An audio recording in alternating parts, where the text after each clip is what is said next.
First Bank of Sea Isle City. It seems to run on some form of electricity. Well, you're not wrong. Streaming live on YouTube, Instagram, and the X platform. The internet is a communications tool used the world over where people can come together. Now, here's your host. He's not gone. That's the whole point. He's never gone. Josh Hennig. Josh Hennig hanging out with you live in the 97.3 ESPN Studios. Good job, by the way, by Nick Earnshaw, Dave Clement for filling in for Billy Schwein. Although I would say that considering Nick's already here every Saturday, it was less of a fill-in and more of like he had to talk more. I think that's what really happened more so on the lock with Billy Schwein. But this is Hanging with Hennig. Next 3 hours, Alex Berardis joined me in the studio. Major props to Alex for wearing the Flyers jersey today. Flyers 6-1 at home in the month of October. But today is November 1st. We'll talk some Flyers a little bit later in the show. Plus, Sixers' first loss of the season last night. We'll get into what that means for the team moving forward. We have Tony Jones. He covers the Sixers for The Athletic. He'll be joining us coming up at 12:25 today. We will also be joined by not one but two South Jersey boxers today because Box Insider Promotions is back with an action-packed fight card on Friday, November 7th. 1 p.m., we will be joined by Holy Spirit High School graduate, Rowan University product, Josh Popper. He is undefeated as a boxer. He will be joining us at 1 p.m. And then Bruce Seldon Jr., who's also undefeated, Apps Academy High School product. He will join us coming up at 2:25. And, of course, Fantasy Football Conversation with Andy McNamara, as always, presented by yesterday's Creekside Tavern in Marmora. I am full disclosure, I am completely disheveled starting this show. I should have gotten the StreamYard started sooner, but here we are. Alex, how you doing today? Doing great, Josh. Nowhere I'd rather be than, talking sports with you for the next 3 hours. I was going to wear the Jared McCain jersey I have, but last night really didn't go our way. One of the more frustrating watches I've actually been a part of. But, yeah Flyers are on a roll. I am going to get to the Sixers in just a moment, but, it's one of those deals where it's like, can I just say, separate from the loss, right? If we take the loss last night out of it, as you heard, which is funny, you heard it right here on 97.3 ESPN, but the majority of South Jersey and the Philadelphia area had no idea it was happening because it was on Amazon. Oh, I hate that so much. Like, these streaming deals, and you got to pay a fortune to be able to watch your team. Like, it's ridiculous. Well, you're also making life and death decisions almost. Like, people can text in, I want to know, what does everybody subscribe to? Let me know at 609-403-0973. Maybe we can put up a poll on the 97.3 ESPN Twitter account about this. But, like, what does everybody actually subscribe to? Because, like, Amazon for me is not one of them. And I'm at the point where I feel like I'm, like, I don't want to say I'm maxed out, but I feel like I'm almost tapped out. You know what I mean? Like, it's almost like I have enough at this point because here's my list, okay? I got Netflix. I got Hulu. I got Disney Plus. I got ESPN Plus. I got the bundle. Is that the bundle? I was going to say the bundle. Yeah, okay? I pay for YouTube Premium, but not YouTube TV. Well, YouTube TV is going down the drain right now, right, isn't but it? I have YouTube Premium because you get to all the YouTube videos without the commercials. And I also pay for NFL Plus so I can watch the All 22. And then I also pay my, it comes out to like, $2.99 a month for Stars. Because it's one of those things where it's like, it's not too much money, so it's like whatever.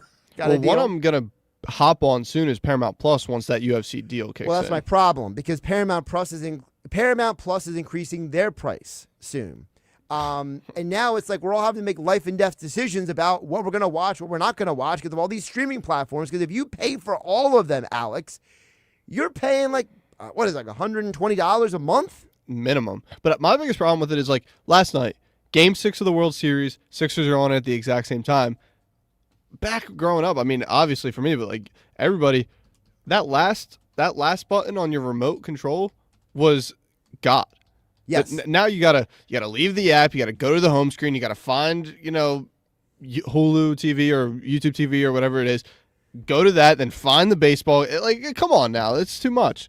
Well, and that's where YouTube TV. The reason why, for those who don't know, and I don't want to dig too deep into this, we gotta get to the Sixers. But one of the reasons why YouTube TV is having these carrier disputes, and so is Xfinity's, because those two platforms are trying to create a way for you not to have to leave to go from app to app. They're trying to create a way for you to say, if you are an Amazon Prime subscriber and you're also a YouTube subscriber, you can watch them on like a split screen. They're trying to create that, but all of these app platforms are so against it. Well, almost all of them. Most of them are against it because the whole idea is they want you to go to their app to see their stuff, so you are immersed in their platform. If you don't go to their app anymore, right, your Amazon Prime, your Paramount Plus, your Disney Plus, or whatever, because what happens when you open up the app? I don't care what app it is. I've tried almost all of them at this point. Alex, what is the one thing that happens every time you open up the app? Let me see if you or guess what I'm looking for here. It lags. Like for me, it always lags. But like I gotta select my profile, then I gotta go to it, and then it lags, and it always resets. It's a solid answer, but it's not the answer I was looking for. No, what happens every time is that it recommends 20 million things to you. Yes, true. So the whole point of going to the app is they want you to go to the app so you stay in the app watching. Time spent viewing, okay? TSV. It's one of the terms in sports and in media. Well, the problem with YouTube TV and Xfinity is that they want to make it so you don't have to go to the apps. And the app people are like, the whole point of us having the app is so you go to the app. So it's a whole, it's like the politics in D.C. right now. It's everybody wants to blame the other side because no one wants to work together. No one wants to do what's best for everybody. They just want to make their own money. So that's what's going on with the carrier dispute. That's why I know there's no ESPN right now and ABC on YouTube TV. But I will say the number one thing that angered me last night, not even the Sixers. Angered you? Not even the Sixers loss, not even the ridiculous ball in the ninth inning last night that the Dodgers threw their hands up, said, it's unplayable, which is absolutely ridiculous. I didn't get one trick-or-treater last night. I think trick-or-treating is dead now. This whole it's dead. Trunk or treat that you got to pay for to go to a parking lot. Like, come on, what are we doing here? Well, and you know why it's dead? It's dead, and parents can chime in at 609-403-0973 as well. We got a lot of things not sports you could chime in on today, but here's the deal. They got rid of it because there were all those horror stories over the years of people putting dangerous objects in the candy, people handing out, bad candy, there being, kids, assaulting each other, trying to get to their door, parents fighting. Like, it's all part of it. It became such trick-or-treating used to be a community thing. Now it's become another platform for incivility to reign in society. So, yes, that's why you had nobody show up. Because now parents are afraid to bring their kids anywhere. Because at the end of the day, you used to knock on the door and you knew who your neighbor was. Now, most people have no idea who their neighbor is and are probably afraid of them because they don't know who they are. Like, if you hear a knock at your door now... We got way off sports today. You're on 973 ESPN. Yeah, but if someone knocks on your door now, not even on Halloween, just on random night, you're like, who's at my door? Back in the day, people just stopped by. Like, it was always nice just having random stopovers. Yeah, now someone knocks on your door, you're looking out the side window to see who it is. Or yeah. You have a Ring, you have the Ring camera, or what's the other one that's not Ring? I forget the other one, but there's I don't know. There's a bunch. We got to get back. We got to get back. Yeah, let's get back to the here. Sixers because unlike the person knocking on your door, the Sixers were actually trying to win the game by the end of the game last night. And one of the conversations we're going to get in with Tony Jones coming up in about 15 minutes from now here on 97.3 ESPN, streaming live on YouTube and X at Josh Hennig in the Dr. Squatch virtual studio. He's Alex Berardis. I'm Josh Hennig. We're live at the 97.3 ESPN studio today. I don't understand why the Sixers are turning into a 1983 Oldsmobile Cutlass Supreme. Why do they need half the game to warm up before they can go? Like, it's like this team gets off the bus in the second half or something. I don't understand why this team is such a slow... They have had to come back in almost every single game, Alex.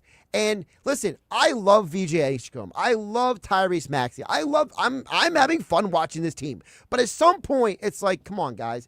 Can we actually start the game like scoring more points than the other team? Like, is it really that hard? I was at the game on Monday night, the game against the Orlando Magic, where I don't think we were trailing at one point in that game. So you watch that game and you're like, wow, Maxey gave you 43. I think Edgecombe One gave game. You just yeah, pointed out the one game.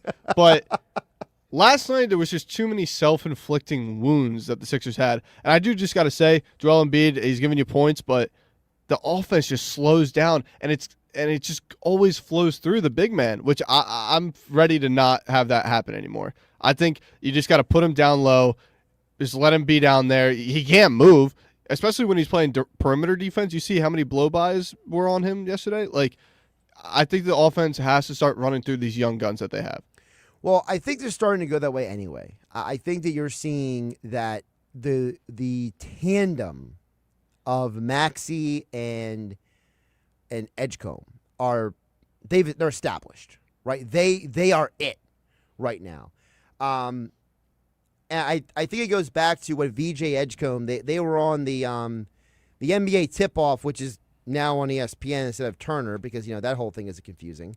But I thought when VJ explained this, I think, and it's a short explanation, but this kind of gives you an idea maybe what the difference is between Sixers teams in the past, Alex, and what they are right now. I just think we got a squad and we bought in. Like, that's the main thing. We all bought in. And we believe we can win every game if you ask us. They're bought in. I don't know if every team in the past, Alex, was bought in. I think a lot of those teams were either selfish or it was like, well, we got to go through Embiid, or, well, James Harden is dribbling the ball 20 times before he passes it. Or, it wasn't a team. And I feel like right now, I mean, have you ever seen Kelly Oubre play better than the first 5 games of this season? Now. Yeah. Like, these guys look like they're free-flowing. But the problem is, you just mentioned it earlier, are they going to let the offense keep running through the young guys, or are they going to force it to Embiid? Because I don't think Embiid is out there demanding the ball. He ain't like putting his hand up like, get me the ball. Joel just looks like he's happy to be there almost. But he's happy to be at the perimeter. Like, he can't be up there. He's too immobile. He's too big. Sure, he'll give you a few threes a night. Yeah, cool. But he's a center. He's 7'2"? Like 7'2". He's one of the biggest men in this league. Put him down there, especially now that he's as immobile as he is.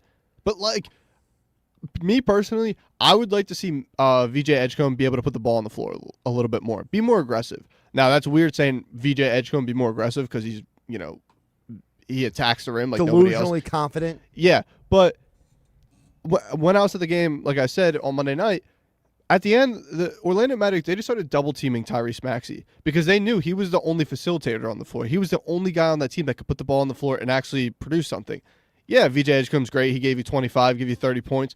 But we need another one of those guys who can put the ball on the floor and can facilitate the ball a little bit.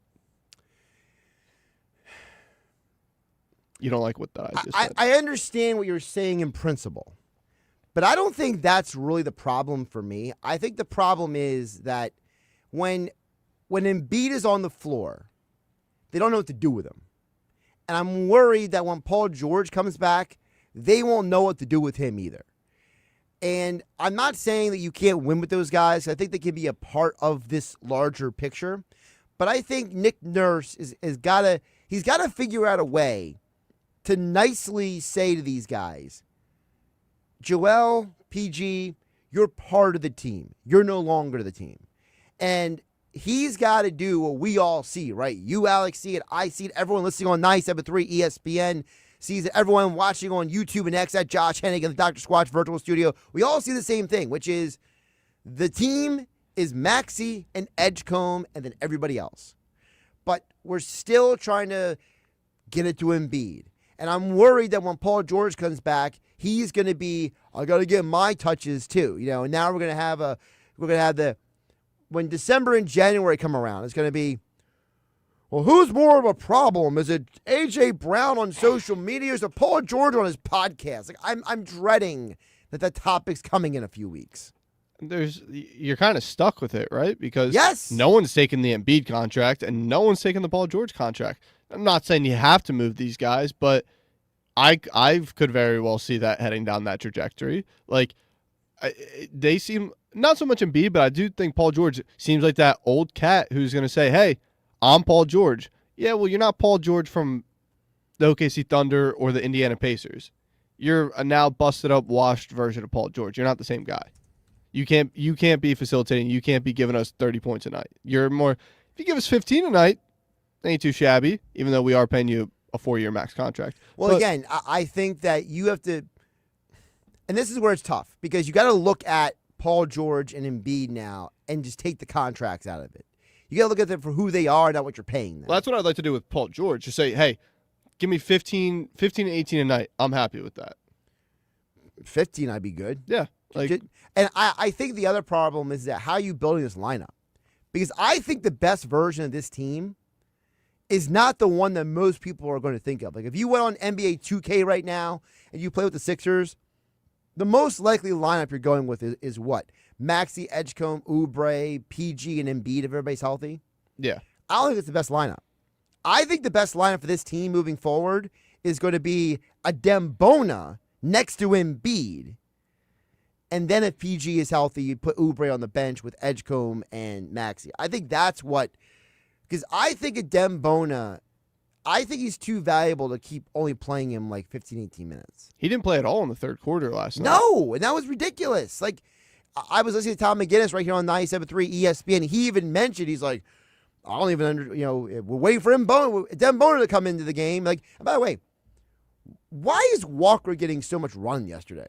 He didn't play terrible, but the Sixers need size. And I do like that if you throw Bona and Embiid on the floor at the same time together, because Jaylen Brown was kind of having his way last night because he was just such a big body. And we had, I guess he had to throw Kelly Oubre because he's just the biggest smaller guy that we have. He's the biggest small guy we got. Because I hate keep reiterating this Orlando Magic game, but we had Edgecombe on Franz Wagner the entire game. I was like, what are we doing right now? Like, matchups got to be better, which I guess Jabari Walker was trying to be that bigger presence, but obviously he's not. But I don't know. Like, they need some height. They just need some bigger bodies out there.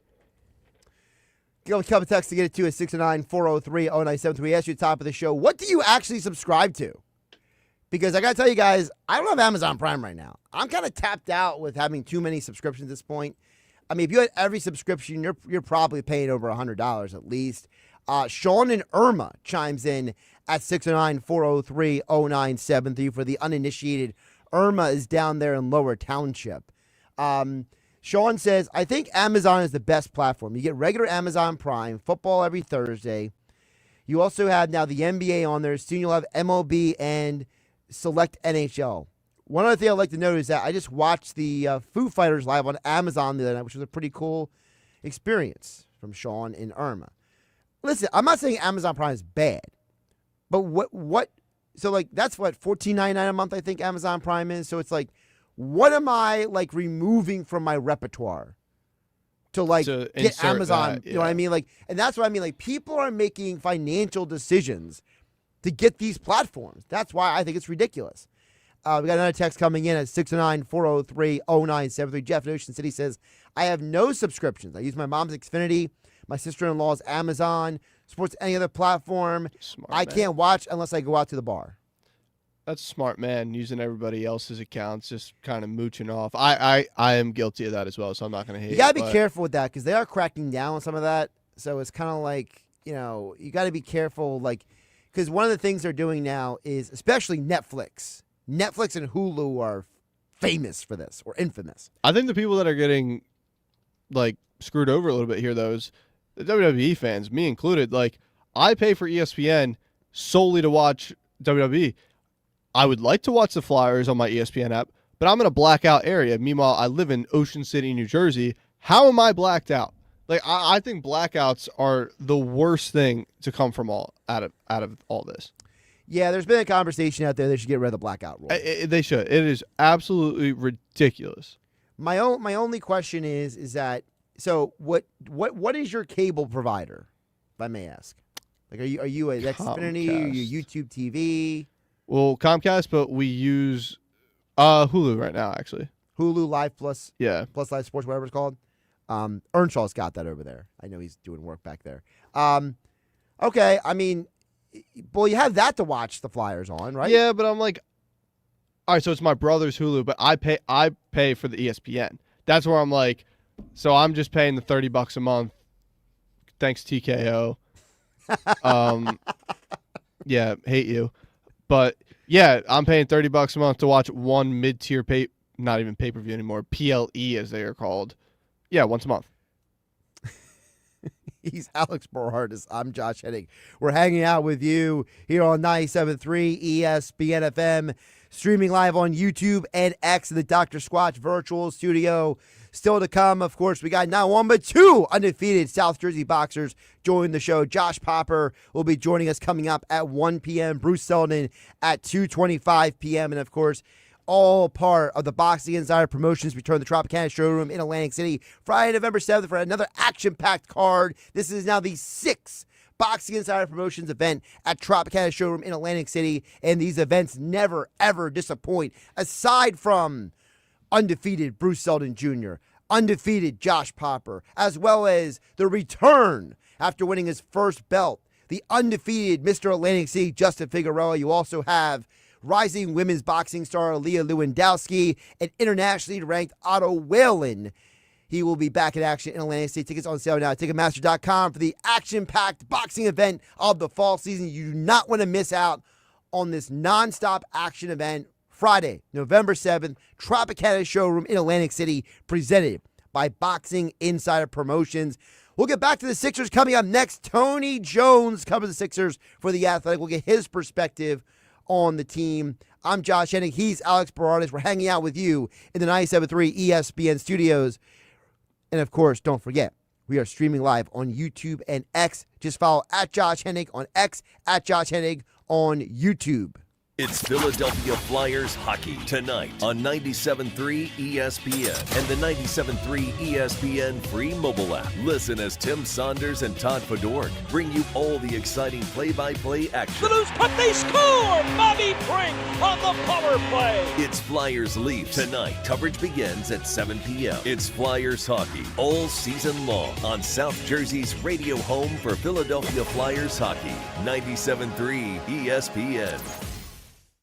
This football season, catch every game at the best sports bar in South Jersey. Yesterday's Creekside Tavern in Marmora features every Eagles game with the sound on, along with the biggest college football games on their TVs every Saturday. Don't miss out on yesterday's nightly food specials starting at 5 p.m. Monday through Thursday, along with reverse happy hour specials 9 p.m. to close each week. Plus, with the Flyers and Sixers season starting up, the place to be to watch the game is yesterday's Creekside Tavern on Roosevelt Boulevard in Marmora. So call your friends and catch all the games at the Y. Making your home look brand new is what Work of Art Construction can do for you. Ready to remodel your bathroom or have a kitchen makeover? Art Masker has 40 years of experience in construction and knows how to make your home look like a work of art. Want to install a new back deck or invest in a new front door? Just call Art Masker at 609-788-4271 to learn more. Visit Work of Art Construction on Instagram to see how Work of Art Construction can make your home look brand new. Beautify your home with Work of Art. Call him at 609-788-4271 and let them make your home truly a work of art. Storybook land is filled with fun, wonder and adventure for everyone. Childhood memories are a part of our plan. Create your own story at Storybook Land. Your favorite rhymes and stories come alive.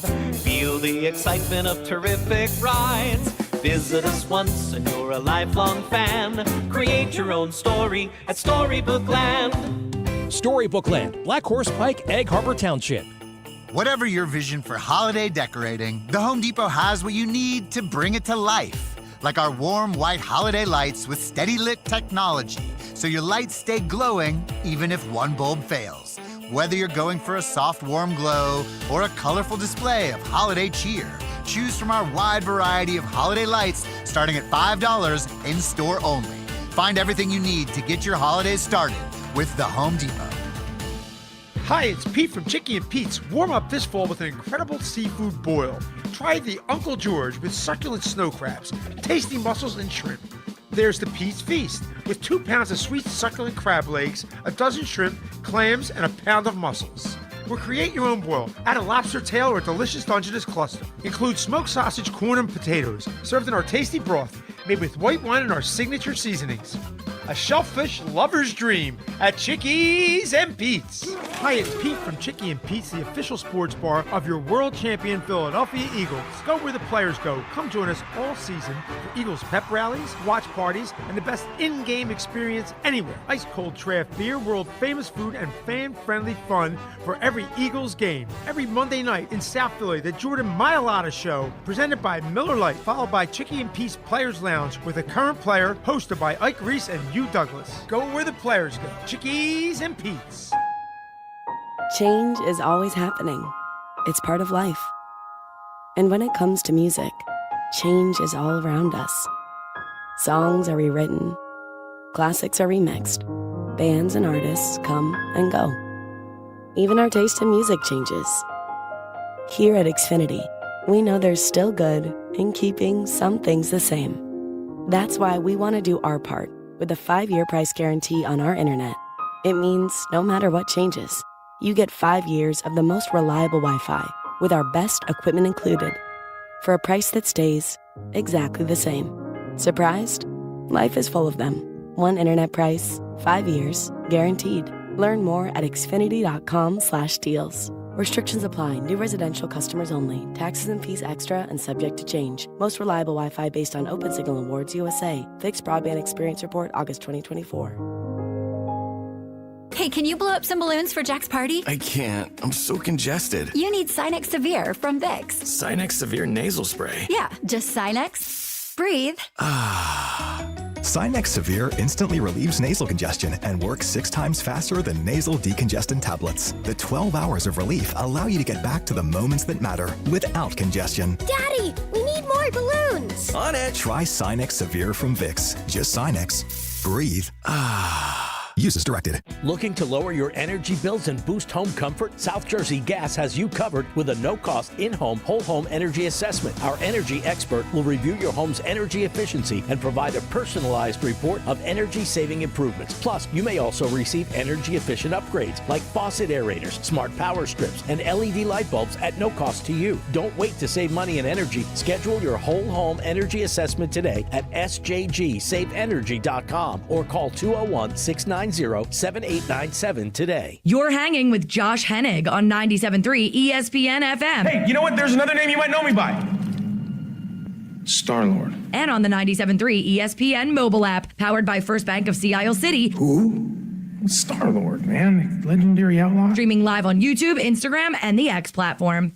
Josh Hennig back here in the 97.3 ESPN studios, along with Alex Berardis. We're hanging out here on 97.3 ESPN. Don't forget, this football, basketball, and hockey season, the place to go is the best sports bar in South Jersey. Yesterday's Creekside Tavern in Marmora. This set on for every Eagles, Sixers, and Flyers game. And of course, don't forget about their weekly, nightly specials starting at 5 p.m. Monday through Thursday, along with the reverse happy hour specials. 9 p.m. to close each week. Plus, don't forget they have the TVs in the bar, on the back deck, and when it's a nice day outside, even in the yard. Yesterday's Creekside Tavern on Roosevelt Boulevard in Marmora. Call all your friends and catch all the games at the Y. Joining us right now on the phone line, as promised, Tony Jones covers the 76ers for The Athletic, and he joins us right here on 97.3 ESPN. Tony, welcome in. How you doing today? I'm good. How you doing?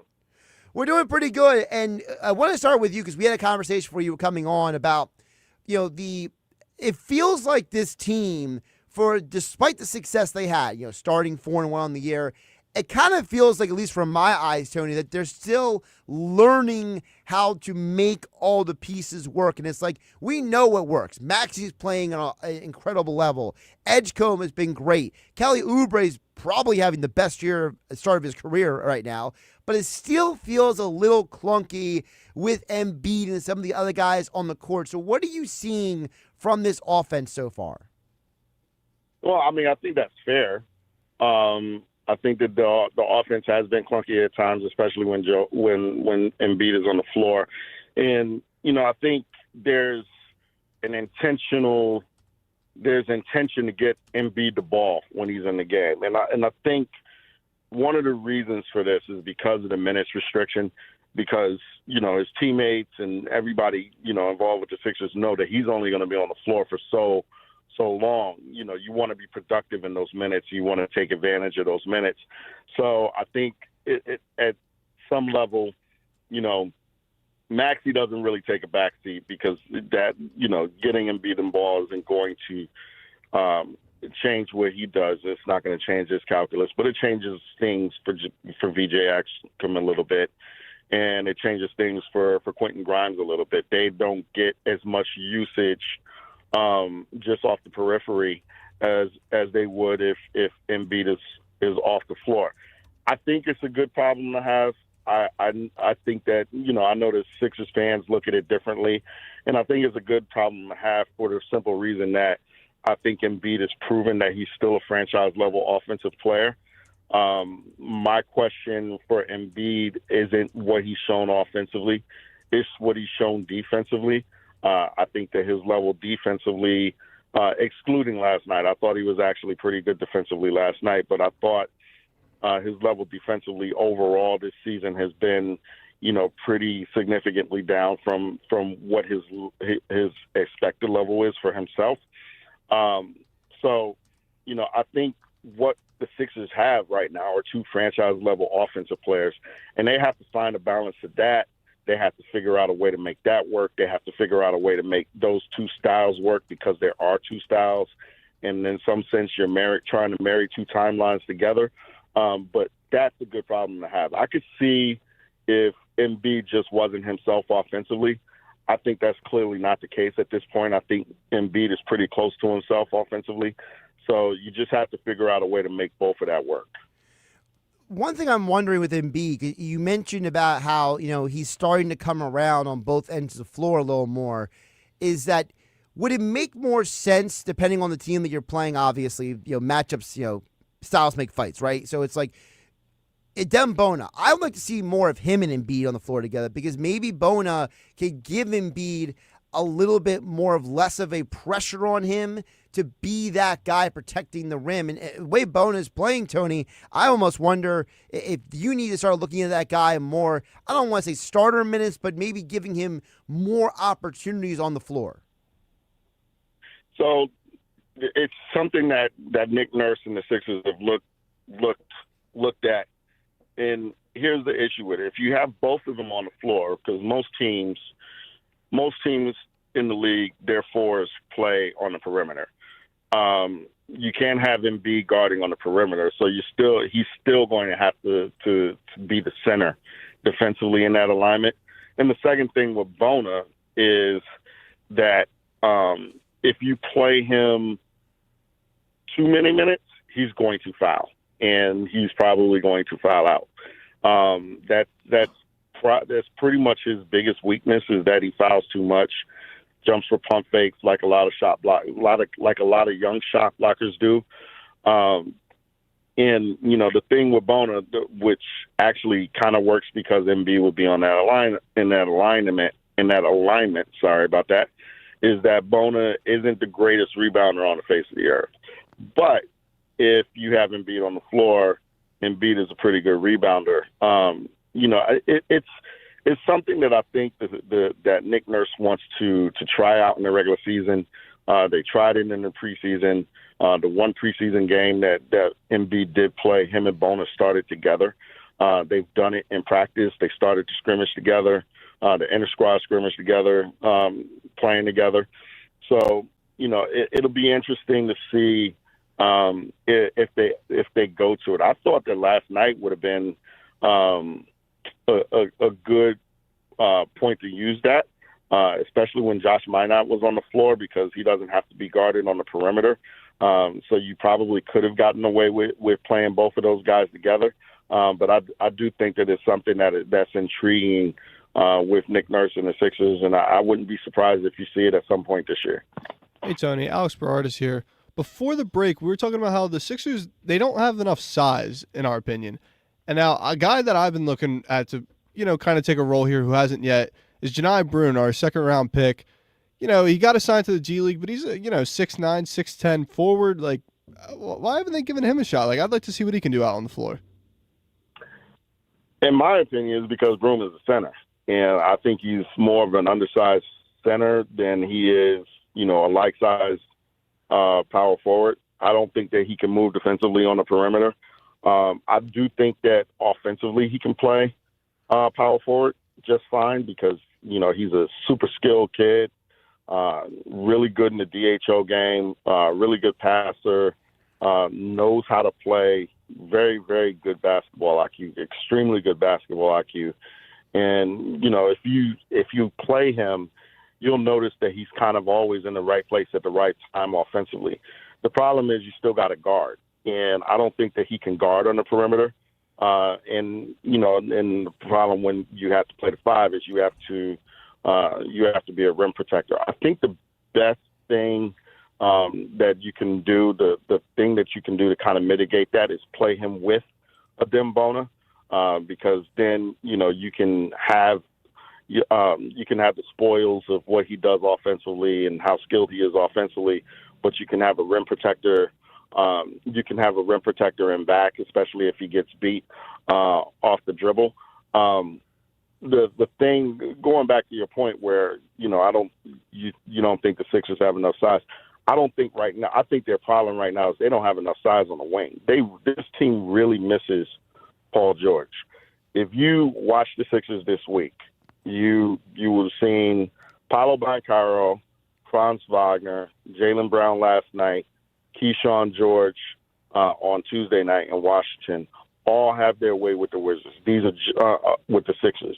These are jumbo-sized wings in the Eastern Conference that the Sixers need to guard. And if the Sixers miss Paul George in one aspect, it's the fact that they don't have their own jumbo-sized wing to match up with the jumbo-sized wings of the Eastern Conference. So I think that that's where they're really lacking. They don't have PG, and for as long as they don't have PG, they're going to be really, really, really small on the wings, and it's going to be a problem.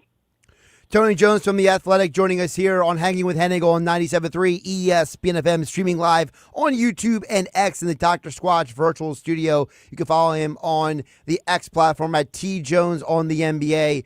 Tony, you just mentioned Paul George, and that's a curiosity question I think everybody has, right? Which is, how exactly is he going to fit into this? And you just called him a jumbo wing. So when Paul George comes back, whenever that is, are you expecting him to be getting a lot of run at the so-called 4 spot, or do you think that they're going to try to maybe move him up and down the lineup with different combinations? Well, I think they'll do both. I think, in my opinion, the starters will probably be him at the 4 and Kelly Oubre at the 3, or Kelly Oubre or him at the 3 and Kelly Oubre at the 4, one of the two. But that's the beauty of Paul George. You can play him at least offensively anywhere from shooting guard, small forward, power forward. But what this team needs from him is they need him to be on the floor defensively. And I think the calculus has changed with Paul George. Last year, this team needed Paul George to be an offensive engine. I think that if the 5 games that we've seen of the Sixers prove anything this year, is that they don't need Paul George to be an offensive engine. And, I think that could release actually some pressure from Paul George. Hey, dude, we don't need you to score 25 this year. We need you to have 15 to 17 points, 6 to 7 rebounds a game, 5 to 7 assists a game. And I think Paul George can do that. And I think they need him to make 38 to 40% from 3-point range. And I think they need him to defend both forward spots. And I think that he's capable of giving the Sixers just that. And if that's what the Sixers need, then I think that this could be a different Paul George than we saw last year. I think that brings me to the other question about, whose minutes does he cut into when PG comes back? Like, who's the guy who gets relegated to bench minutes? Well, I mean, they're starting Jabari Walker at the 4. So, you could start there and just kind of work your way down. I mean, I don't think that we need to overthink this. I think Paul's going to play 30 minutes a night when he's fully healthy and, he's fully integrated into the lineup. And I think that, you're looking at a team right now that's stretched thin minutes-wise. Tyrese Maxey is leading the league at 43 minutes a night. VJ Eshkom is playing 38 to 40 minutes a night.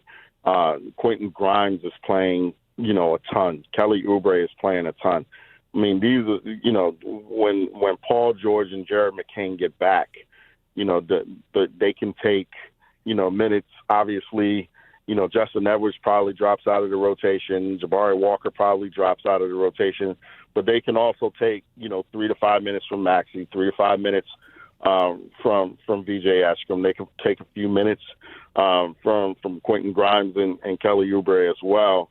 And there's still plenty of time for those guys to integrate themselves into the lineup or get integrated into the lineup. So, there are places where minutes can come from, and there are places where chunks of minutes can come from, simply because, they're starting a two-way at the power forward slot. Their superstar five is playing on a minutes rotation, and their backcourt is probably playing too many minutes, and at this rate will probably wear out by December or January.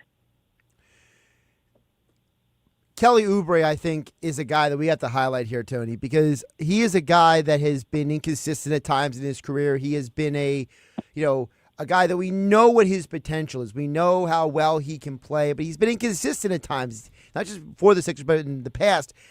I think this is the best version we've seen of Kelly Oubre. What have you seen from him? Because I'm at the point now where I'm almost like when he's not on the floor, Tony, I'm looking at, like, where is Oubre? We need Oubre in some of these situations. I think that this is the best that Kelly Oubre has ever played that I've seen of him. I'll give you a funny Kelly Oubre story. When I covered the Utah Jazz for a number of years. So I believe this was 2017. Kelly Oubre came to the Jazz for a pre-draft workout. And, we got a chance to interview him after the workout. And, he was coming out of Kansas, and, we asked him, hey, where do you see yourself for your career? And he legit said, well, I see myself as a combination of Kobe Bryant and LeBron James. Said it on the record. Like, that's what he said. And to this day, I told Kelly last year when I spoke to him, I said, one day I interviewed you and you said you were Kobe Bryant and LeBron James all wrapped into one, and it was the greatest interview of my life. And he started laughing. But, I think the gist of this is he's now 29 years old, right? And I think that he's matured a lot as a player and as a human being. And I think that he's shown a lot more discretion than he used to on the floor. I think that he used to be prone to really bad shots, kind of hero-type plays off the dribble that results in bad turnovers. And, he still has those moments, but I think he's eliminated about, 80% of those moments. And, the fact that he's been, able to play under control, kind of be a connector, kind of get into the lane and score, and kind of fill in the blanks and make big shots. Like that shot that he hit against the Boston Celtics last Wednesday was huge, and he's hit a couple of huge ones since. He's taking on defensive assignments. He's just quietly been, a leader in the locker room, a leader on the floor. He's been magnificent, and I can't say enough good things about how well he's played through 5 games so far this year. Tony, VJ Eshkom, I noticed last night in particular, was doing a lot of time spending just sitting in the corner. Not a lot of off-ball movement, not a lot of anything, honestly. And when he would get the ball, he'd always kind of look for that pass-first mentality. I would like to see him maybe put the ball on the floor a little bit more, just kind of give the Philadelphia 76ers another guy to facilitate the offense with. I feel like Eshkom could be a little bit more aggressive for this team to succeed. Yeah, I think, some of that is what we talked about earlier with Embiid on the floor. Eshkom's usage goes way down. I think you can look at Tuesday in Washington. He took his first shot with about 4 minutes left in the first half. I think last night against Boston, I think he went the entire first quarter without much usage, but then in his second stint in the second quarter, without Embiid on the floor, I think he scored like 8 points, right away in the second quarter. So, the thing that you have to remember about Edstrom is, at the end of the day, he's still a rookie.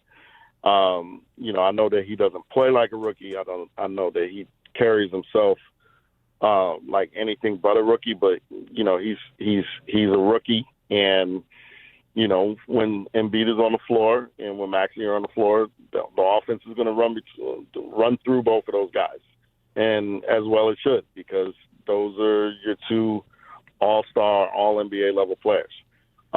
When Paul George is back, the offense is probably going to run through those three guys, and VJ is probably going to be your fourth option. It doesn't mean that he can't still score 15 to 17 points a night, being a fourth option. And, I think that, obviously he had the 34-point opening night, but he's been solidly in double figures throughout the season. He hasn't had a game. I think his low scoring game was against Washington on Tuesday when he scored 14. But he's used his uses efficiently. I think he was 7-11 from the field last night. He had several big shots, got out in transition, made some big plays in transition. But, here's the other thing. He was the offensive hub on the floor in what I thought was the deciding point of the game when they took Maxey out, and this was a one-possession game. And, for those 3 minutes, it went from a one-possession game at the end of the third quarter with about 3 minutes to go to by the end of the third quarter, it was about a 12-point game. And that was when VJ was in the lineup where he was the number one option of that lineup. So there are still things to learn for him. Things, it's still going to be a learning experience for him. But he's undoubtedly, right now, if I had to vote, he'd be my Rookie of the Year. And I think that, what he's shown from a dynamic perspective on both ends of the floor is real and sustainable. He's Tony Jones, covers the Sixers in the NBA for The Athletic. Give him a follow on the X platform at TJones on the NBA. And, of course, check out all of his coverage and be a subscriber to The Athletic like I am. Just go to The Athletic. I do the annual subscription, Tony. I think it's a lot easier than having to do the monthly tap-in. But, everyone's got their own preference. But definitely I say subscribe to The Athletic for some of the best coverage on not just Sixers in the NBA, but all of sports. Tony, appreciate you jumping on. Safe travels to Brooklyn. We'll talk soon. Yes, sir. Appreciate you for having me. Josh Hennig along with Alex Berardis live at the 97.3 ESPN studios here on 97.3 ESPN FM and streaming live on YouTube and X in the Dr. Squatch virtual studio. Don't forget, Hanging with Hennig is being brought to you by Caesars Sportsbook. Is the only sportsbook app offering you Caesars rewards. Bet on gridiron action as well as the NBA and the NHL and earn perks on every game like hotel stays like our friends at Tropicana Atlantic City, as well as bonus bets, game tickets, and more. Download the app and use my promo code Radio20X and place your first bet of $1 or more for a chance to double your winnings on your next 20 bets. Open to new users in New Jersey who are 21 or older. Max bet at $25 for boosted winnings. Max additional winnings, $2,500 per bet. Profit boost tokens expire 14 days after receipt. See Caesars.com/promo for full terms. If you or someone you know has a gambling problem, call 1-800-GAMBLER. We'll check back in with text board coming up next. Keep them coming in. 609-403-0973. Josh Hennig, Alex Berardis, hanging out with you on 97.3 ESPN. It's Sixers basketball tomorrow night on Rock 104.1 with the voice of the Sixers, Tom McGinnis, calling all the exciting play-by-play action. Blocked again. Sixers deny the Magic. Wendell Carter goes down. Here's a shot by the Sixers. It's good. Maxey for three. It's Sixers Nets. Coverage begins at 6 p.m. It's Sixers basketball on South Jersey's classic rock station, Rock 104.1. Maxey for three, and he puts it up and in. The dagger. Get ready to level up your game day at Tropicana Atlantic City. Introducing Gridiron Pit, powered by Caesars Sportsbook, a high-energy fan zone where blackjack meets big screens, bold bites, and big wins. Play your hand, catch every snap, indulge in tailgate-inspired food and drinks, and spin the big wheel of prizes. Every Saturday and Sunday throughout football season, Gridiron Pit, where the thrill of the game meets the rush of the table. Located near the cashier cage, learn more at Caesars.com. Must be 21 or older. Know when to stop before you start. Gambling problem? Call 1-800-GAMBLER. For 23 years, we've helped athletes at all levels at Clemic Performance Method, from youth to pros, increase maximum velocity, acceleration, vertical leaps, and general physical preparedness. We offer youth, high school, and pro college classes. Our proven results have earned national recognition from NFL coaches, sponsors, and a feature on ESPN Radio's Sports Science segment. You can contact me directly at 609-742-6190, or as always, visit us on our website, ClemicPerformanceMethod.com. Whatever your vision for holiday decorating, the Home Depot has what you need to bring it to life. Like our warm white holiday lights with steady lit technology, so your lights stay glowing even if one bulb fails. Whether you're going for a soft, warm glow or a colorful display of holiday cheer, choose from our wide variety of holiday lights starting at $5 in-store only. Find everything you need to get your holidays started with the Home Depot. When businesses thrive, communities score. That's why Bank of America is the official bank of FIFA World Cup here in New York, New Jersey. And our more than 280 local business specialists are ready to help your business win. What would you like the power to do? Learn more at bankofamerica.com/local business. Bank of America, official bank of FIFA World Cup 2026. Bank of America Corporation, all rights reserved. Stacy, are you wearing yoga pants to go shopping? Oh, we're not going out shopping. We're staying in with JTV. I love jewelry television. Their pearls, their lab-grown diamond jewelry. Oh, hello. What about their Italian gold and moissanite fire? Okay, but what about the guys on my holiday list? Relax. JTV has gifts galore, even for men, like watches and sunglasses. Watch JTV live and on streaming, or shop JTV.com for amazing holiday deals. Ready to shop? Yes, but can I borrow a pair of sweats? Comcast Business can help turn your small business into a connected, secure, modern business. It's how retailers become constantly connecting must-visit shops. How restaurants become reliably up and running neighborhood favorites. How healthcare offices become the data-protecting caregivers that we all depend on. And how wealth management firms become cyber-securing guardians of your information. With reliable connectivity, enhanced cybersecurity, and Wi-Fi backup, your business can stay connected and get threat-ready with Comcast Business, powering possibilities. Get started with our reliable business internet. Plus, stay connected when you add Wi-Fi backup for just $35 a month. And ask about a $500 prepaid card on a qualifying gig bundle. Call today. Restrictions apply. Wireless Connect requires business internet for additional monthly charge. Taxes and other fees extra. Prepaid card offer ends 11/16/25. Is your home game day ready? Don't get sidelined this season with a heating or cooling breakdown. With a Jenkins service contract, you'll get reliable coverage, priority scheduling, and peace of mind all season long. For over 76 years, local homeowners have trusted Jenkins to keep their comfort system in winning form. Stay ahead of the competition. Lock in your service contract now and score big savings. Call 609-641-6262 or visit jenkinsandsons.com today and make sure your home is always ready for kickoff. Oh no. Ah, that's the sound of someone who's misplaced My debit card. their debit card. Where'd I leave that thing? Not at the gas pump, or the checkout counter, or the roof of your car. Now, if he has the Chase mobile app, he can use Card Lock. Wait, I could just lock my card. Yep, just a few tippy taps on his phone, and that sound? That's peace of mind from Chase. Chase mobile app is available for select mobile devices. Message and data rates may apply. JP Morgan Chase Bank N.A. member FDIC. Get out and enjoy your day during the bye week for the Birds. Great fun and fabulous food waits for you at Great Bay Country Club. Sunday, November 9th from 10 to 5. Free admission for all. Enjoy an assortment of food trucks, live music, games for the kids, and a beer garden for the adults. The main event featuring a tender cook-off with representatives from Great Bay Country Club, Charlie's, Gregory's, the Anchorage, and Diorio's. Special guests include celebrity judges Steve Coates, Al Morganti, and Dave Schultz. All proceeds go to AmVets of Summers Point. See you Sunday 11/9 at Great Bay Country Club. Now back to Hanging with Hennig on 97.3 ESPN FM. I don't want them to gain another yard. And on the 97.3 ESPN mobile app, powered by First Bank of Sea Isle City. You blitz all night. Streaming live on YouTube, Instagram, and the X platform.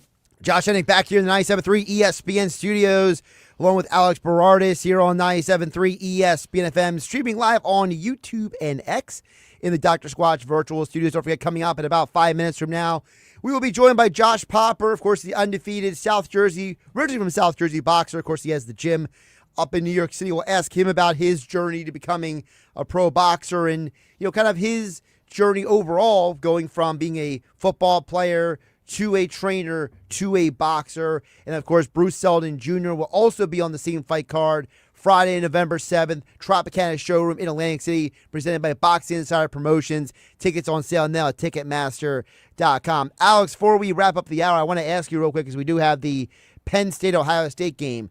I gave you my theory off the air of who I think should be the next Penn State head coach. I know you're a Penn State guy. You went there. You graduated from there. I think it should be John Gruden. I think John Gruden is the only guy who can walk in that situation and it not be, well, can he recruit? Can he coach? No, he's just John Gruden. Yeah, I completely agree with that. I want Coach Gruden in there so badly, but he's with Barstool Sports right now, and I think he's loving his gig over there right now. I don't know if he definitely wants to, but I don't know if he has to. Like, he's loving life at Barstool. Yeah, I feel like the problem for Penn State right now is Franklin was a great recruiter. Couldn't coach. He was a horrible guy at hiring coaches to work under him.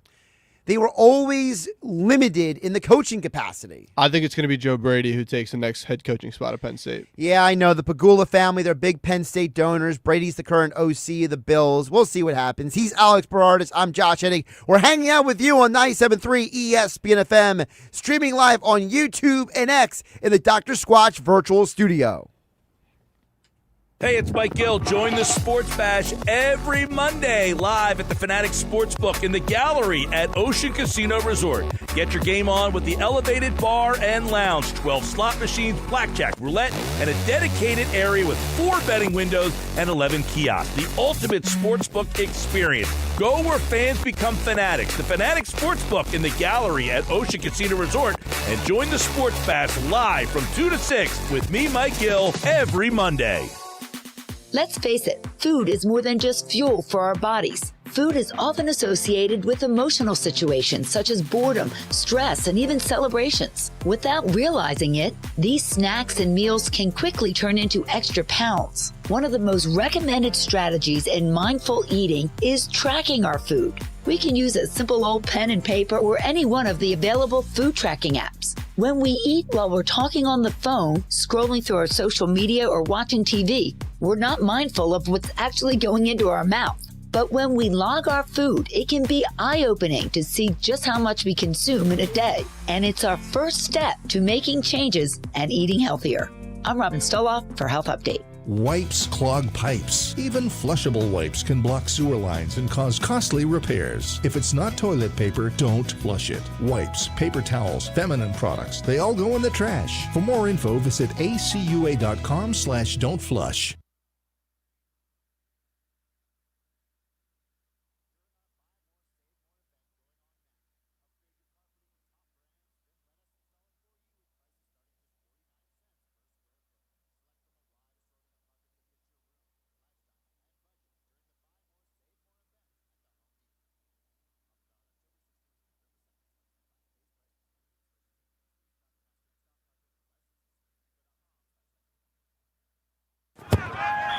When businesses thrive, communities score. That's why Bank of America is the official bank of FIFA World Cup here in New York, New Jersey. And our more than 280 local business specialists are ready to help your business win. What would you like the power to do? Learn more at bankofamerica.com/local business. Bank of America, official bank of FIFA World Cup 2026. Bank of America Corporation, all rights reserved. Stacy, are you wearing yoga pants to go shopping? Oh, we're not going out shopping. We're staying in with JTV. I love jewelry television. Their pearls, their lab-grown diamond jewelry. Oh, hello. What about their Italian gold and moissanite fire? Okay, but what about the guys on my holiday list? Relax. JTV has gifts galore, even for men, like watches and sunglasses. Watch JTV live and on streaming or shop jtv.com for amazing holiday deals. Ready to shop? Yes, but can I borrow a pair of sweats?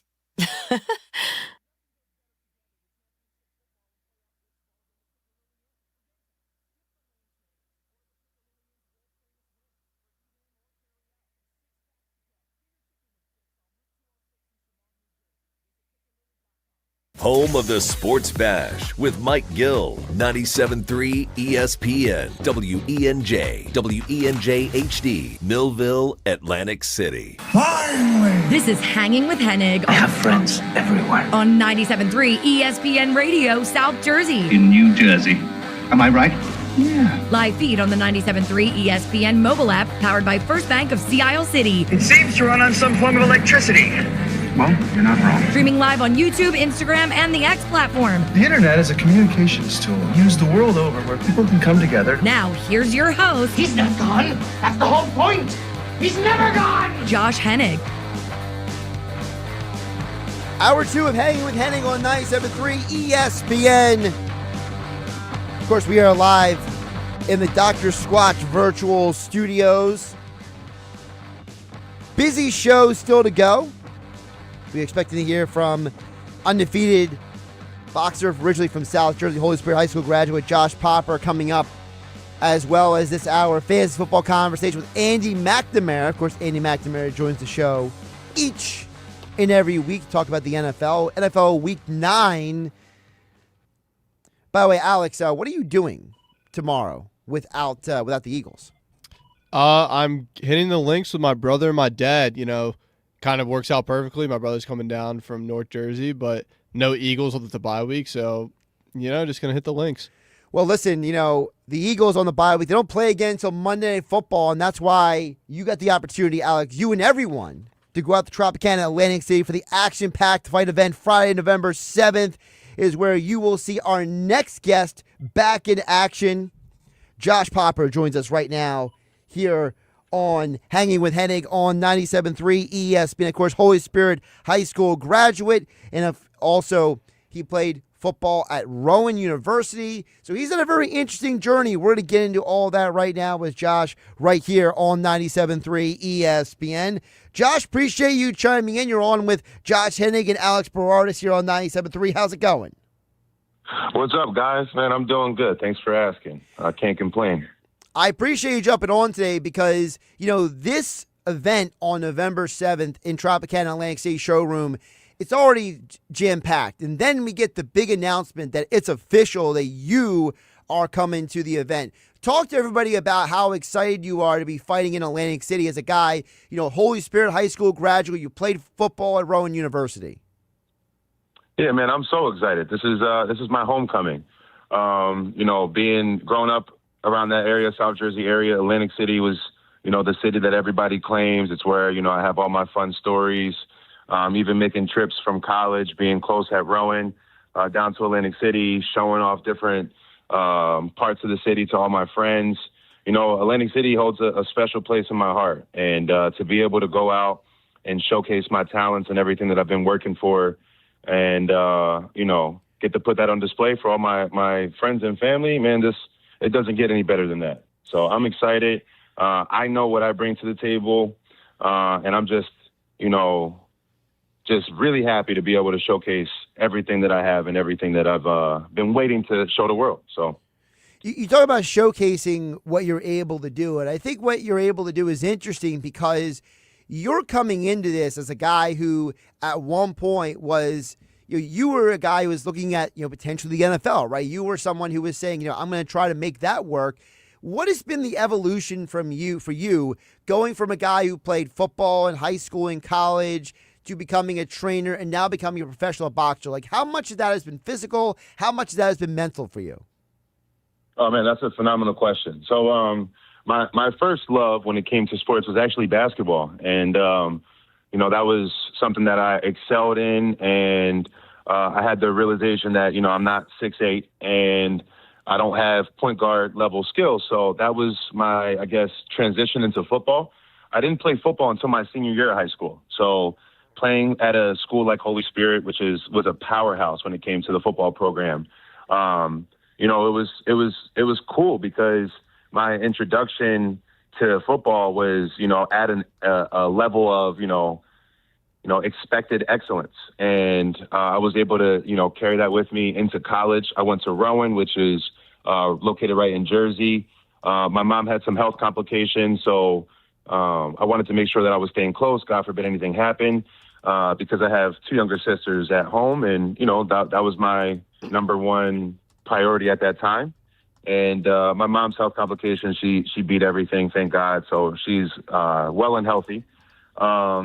When I came out of college, I ended up getting to put on an NFL helmet with two different teams, the Cardinals and the Colts. Unfortunately, that was short-lived, obviously now since I'm in boxing. But, playing football at that highest level, or at least being around the guys and being in that environment, it really kind of sets you up for life. They say that athletes make great, workers. They make great partners and everything because of that team environment and that team aspect and being able to understand what accountability is. And, making that transition into boxing, thank God, I had that background because this is a lonely sport. You're by yourself. You do have a strong team around you if, you're blessed to have that. But, it's you that gets in there. It's you that has to fight. It's you that needs to make sure that you're eating clean.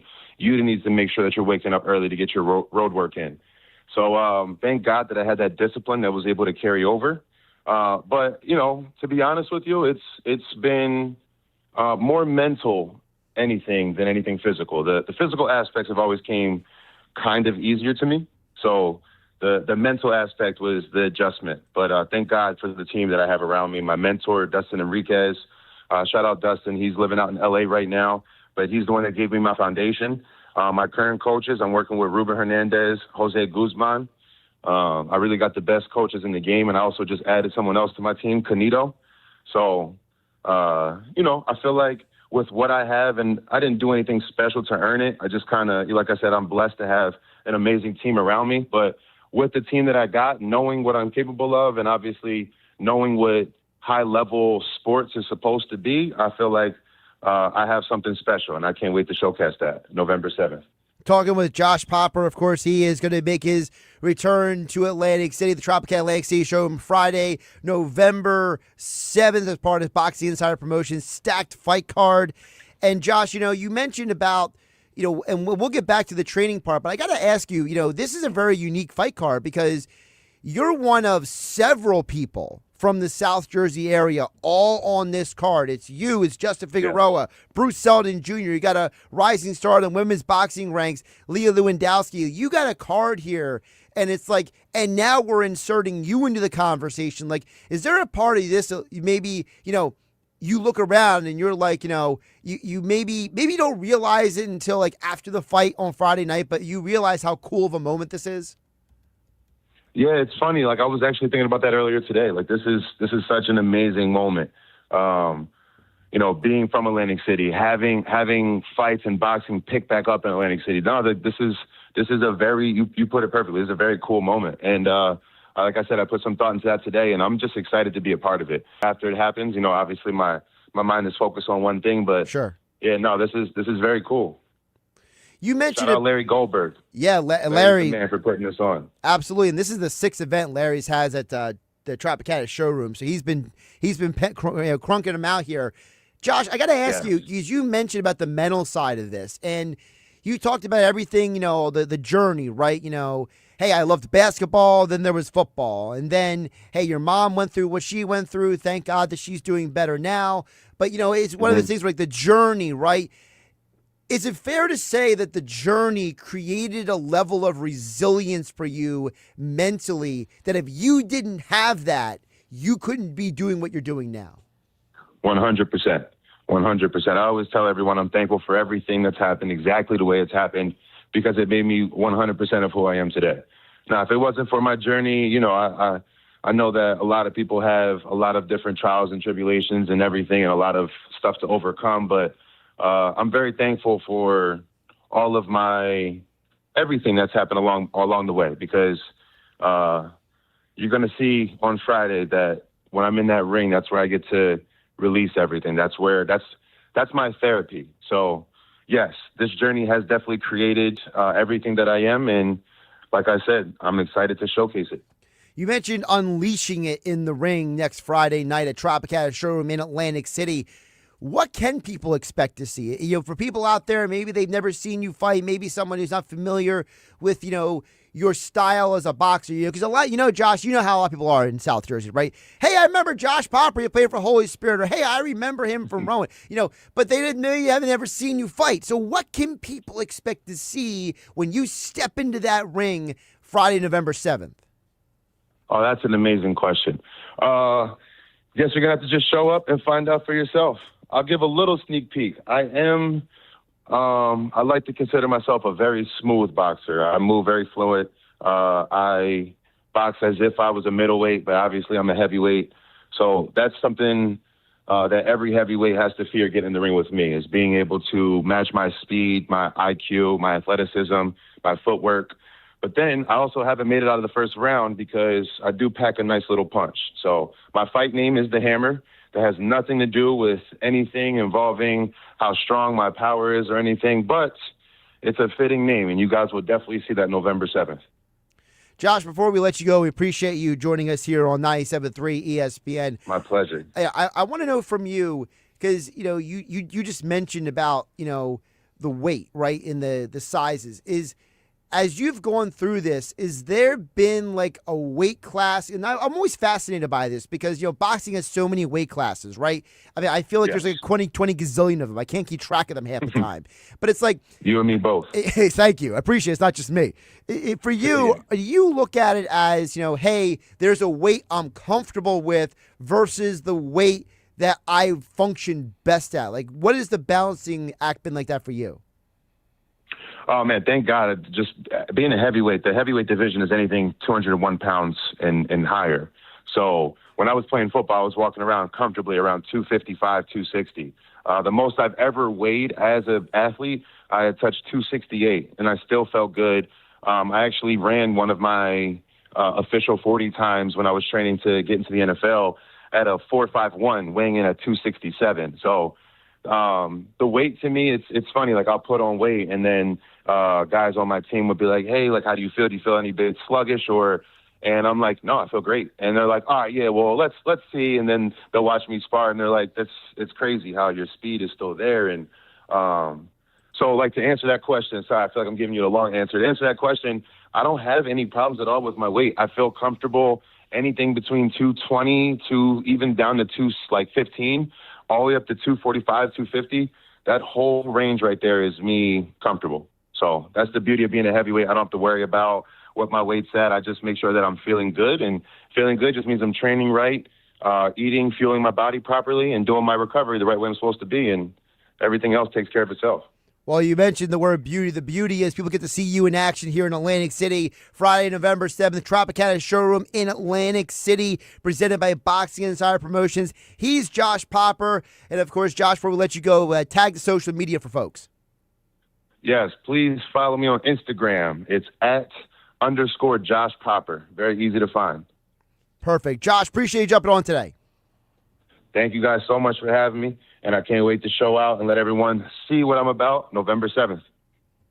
Absolutely. Josh Hennig and Alex Berard is back here in the 97.3 ESPN studios. And don't forget, Tropicana in Atlantic City is the place to be, not just for Boxing Insider Promotions, big event Friday, November 7th, but also for the Gridiron Pit. It is where the wager and watching experience can be found with large high-definition TVs, blackjack tables, bull bites, and big wins where you can Play your hand, catch every game, and indulge the tailgate-inspired food and drink menu, as well as spin the big wheel of prizes every Saturday and Sunday throughout the football season. The Gridiron Pit is where the thrill of the game meets the rush of the table, located in the cashier's cage. Learn more at Caesars.com. Must be 21 or older. Know to stop before you start. Gambling problem, call 1-800-GAMBLER. And Alex, we'll bring it back here to the 97.3 ESPN studio.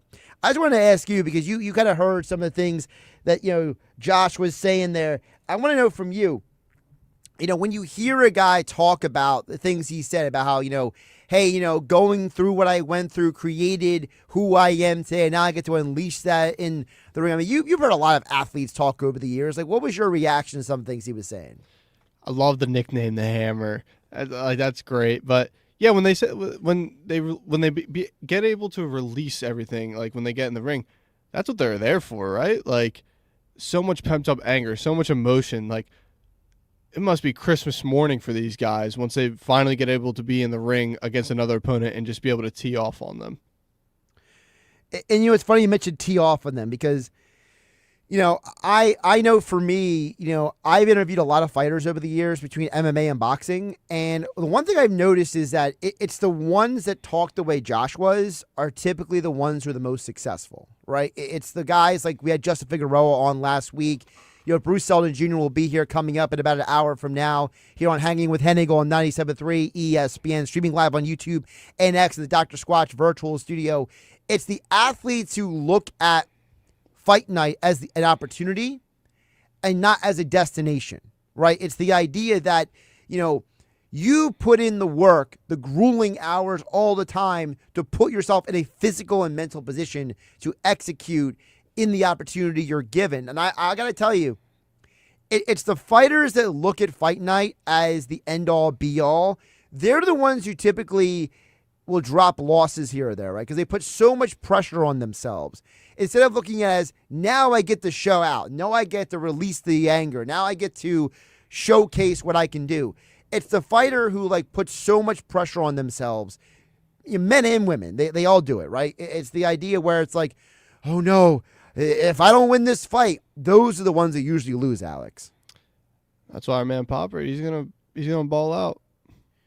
You just like the nickname. Yeah, the Hammer. I will say though, I am a little surprised that he hasn't, he seems pretty comfortable at that heavyweight weight class. And as you heard him mention, it's a very wide range of fighters at heavyweight. So, and he basically said, look, it's, I'm pretty comfortable where I am. A lot of guys don't get that opportunity because of their body types. A lot of guys, they have to fill out their body. They got to develop who they're going to be. So, it's almost like another blessing in disguise for him that he gets to basically be like, my body is pretty much set. Yeah, and especially being a former football player like he was, he's a big body guy. It's going to be nothing but an advantage for him. He mentioned that, the most I've really ever been was 265, right? It's you think about that, and I was comfortable with that weight, but, it's huge. And it kind of reminds me of, and I know it's not an apples to apples comparison, but, I always go back to one of the reasons why John Jones moved from light heavyweight to heavyweight in MMA is because he had the frame.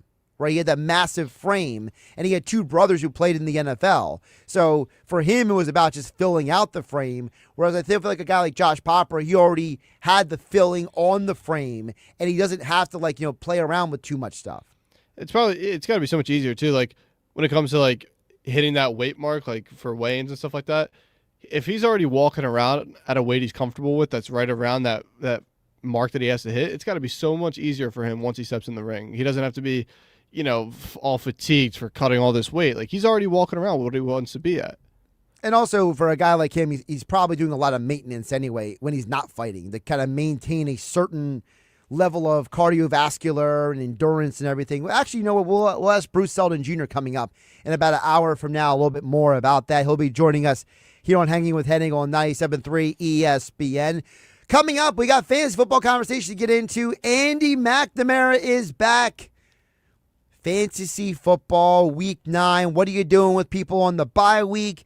What should be going on in fantasy football? We'll ask Andy McNamara coming up in just a few minutes here on Hanging with Hennig. Alex Berardis, Josh Hennig here on 97.3 ESPN. But before we get to that, I want to remind you folks about our newest sponsor here on 97.3 ESPN's Hanging with Hennig, and it's Work of Art. Make your home look brand new is what Work of Art Construction can do for you. Ready to remodel your bathroom or have a kitchen makeover? Art Masker. This guy has over 40 years of experience in the construction industry, and he knows how to make your home look brand new. Want to install a new back deck? Just call Art Masker at 609-788-4271 to learn more about how Work of Art Construction can make your home look brand new. Check them out on Instagram at Work of Art Construction NJ. Just learn more about the business. Beautify your home with Work of Art. Call 609-788-4271. And if you mention you heard about them with me, Josh Hennig, on 97.3 ESPN, receive 10% off the next job that Work of Art does for you. Let them make your home truly a work of art. Call 609-788-4271. Mention 97.3 ESPN and hang with Hennig on 97.3 ESPN and receive 10% off the next job Work of Art does for you. Fantasy Football Talk, NFL Week 9 next. Alex Berardis along with me, Josh Hennig, here on 97.3 ESPN. Tomorrow on Compass Media Network's coverage of the NFL, it's a heavyweight showdown in the AFC as the North and South Division leaders square off in Week 9. It's the Pittsburgh Steelers hosting the Indianapolis Colts. Hi, this is Chris Carino. Join Brian Baldiger and me as Jonathan Taylor and the Red Hot Colts head to Pittsburgh, where Aaron Rodgers and the stout Steelers stand in their way. Colts Steelers. If it's the NFL, it's right here. It's NFL Sunday on 97.3 ESPN. Coverage begins at 12:30. Get ready to level up your game day at Tropicana Atlantic City. Introducing Gridiron Pit, powered by Caesars Sportsbook, a high-energy fan zone where blackjack meets big screens, bold bites, and big wins. Play your hand, catch every snap, indulge in tailgate-inspired food and drinks, and spin the big wheel of prizes every Saturday and Sunday throughout football season. Gridiron Pit, where the thrill of the game meets the rush of the table. Located near the cashier cage. Learn more at Caesars.com. Must be 21 or older. Know when to stop before you start. Gambling problem? Call 1-800-GAMBLER. Making your home look brand new is what Work of Art Construction can do for you. Ready to remodel your bathroom or have a kitchen makeover? Art Masker has 40 years of experience in construction and knows how to make your home look like a work of art. Want to install a new back deck or invest in a new front door? Just call Art Masker at 609-788-4271 to learn more. Visit Work of Art Construction on Instagram to see how Work of Art Construction can make your home look brand new. Beautify your home with Work of Art. Call him at 609-788-4271 and let them make your home truly a work of art. At Bank of America, we asked our teammates, what makes this company a great place to work? There's very little that you can't accomplish working for Bank of America. If you prove yourself, you can try over in a totally new way. You can learn so much here. You're the owner of your career. See how our teammates are growing in their careers at bankofamerica.com/great place to work. What would you like the power to do? Bank of America, proud to be an equal opportunity employer. TLC Plumbing, Heating, and Cooling has been proudly serving South Jersey for over 20 years. Owner Matt Calloway was born and raised in Cape May County and has over 25 years of experience in the heating and cooling industry, as well as fireplaces, plumbing, and bathroom renovations. You can always count on a licensed and insured local contractor like TLC Plumbing, Heating, and Cooling to be there promptly and to fix your problem right the first time. If your home needs a little TLC, get TLC Plumbing, Heating, and Cooling today. Online at tlcphc.com. Hey, can you blow up some balloons for Jack's party? I can't. I'm so congested. You need Sinex Severe from Vicks. Sinex Severe Nasal Spray. Yeah, just Sinex. Breathe. Sinex Severe instantly relieves nasal congestion and works 6 times faster than nasal decongestant tablets. The 12 hours of relief allow you to get back to the moments that matter without congestion. Daddy, we need more balloons. On it. Try Sinex Severe from Vicks. Just Sinex. Breathe. Use as directed. Comcast Business can help turn your small business into a connected, secure, modern business. It's how retailers become constantly connecting must-visit shops. How restaurants become reliably up and running neighborhood favorites. How healthcare offices become the data protecting caregivers that we all depend on. and how wealth management firms become cyber-securing guardians of your information. With reliable connectivity, enhanced cybersecurity, and Wi-Fi backup, your business can stay connected and get threat-ready with Comcast Business, powering possibilities. Get started with our reliable business internet. Plus, stay connected when you add Wi-Fi backup for just $35 a month. And ask about a $500 prepaid card on a qualifying gig bundle. Call today. Restrictions apply. Wireless Connect requires business internet for additional monthly charge. Taxes and other fees extra. Prepaid card offer ends 11/16/25. The Home Depot has everything you need to turn your home into a beacon of holiday cheer. So whether you're going all out or just adding a few holiday touches, we've got you covered with trees, yard decor, and more. Save time decorating with one of our easy-to-assemble pre-lit trees or pick up a piece from our Yuletide Lane decor collection and fill your yard with holiday joy. Whatever your style, find everything to get your holidays started at the Home Depot. Trenton Democrats have told us that crime in New Jersey isn't a problem. Police reports of more stabbings and aggravated assaults. We don't feel safe. Trenton Democrats protected criminals over our communities. They restricted police officers from chasing down criminals. Radical cashless bail policies allow criminals to leave jail the day they're arrested. Governor Murphy mass-released criminals, reduced sentences, and handed out more clemencies than every governor in New Jersey over the last 30 years, combined. And don't even get me started on New Jersey being a sanctuary state. Trenton Democrats' soft-on-crime policies are putting us at risk. It's time for a change. With my safety on the ballot, I'm voting Republican on November 4th. Paid for by Republican State Leadership Committee, New Jersey PAC, 1201 F Street Northwest, Suite 675, Washington, D.C., 20004. Not made with cooperation, prior consent, consultation, or at the request or suggestion of any candidate or candidate's agent. You're hanging with Josh Hennig on 97.3 ESPN FM. I want my picks back. And I want David Putnam. And on the 97.3 ESPN mobile app, powered by First Bank of Sea Isle City. All my picks back, and I want David Putnam just because I feel like it. You're out of your mind. Yeah, I am. Haven't I proved that already? Streaming live on YouTube, Instagram, and the X platform. Josh Hennig along with Alex Berard is live at the 97.3 ESPN Studios. We're going to get back to the football now. It's been a crazy show. We got the Sixers. We got the boxing in Atlantic City. We got to get back to the football. Let's get it back to football. Andy McNamara is back for our fantasy football conversation each and every week here on 97.3 ESPN. And, of course, don't forget, Andy McNamara is the host of the Sick Podcast. Like, subscribe, download, get your podcast. Subscribe on YouTube and all the other podcasting platforms. Andy, welcome back. How you doing, my friend?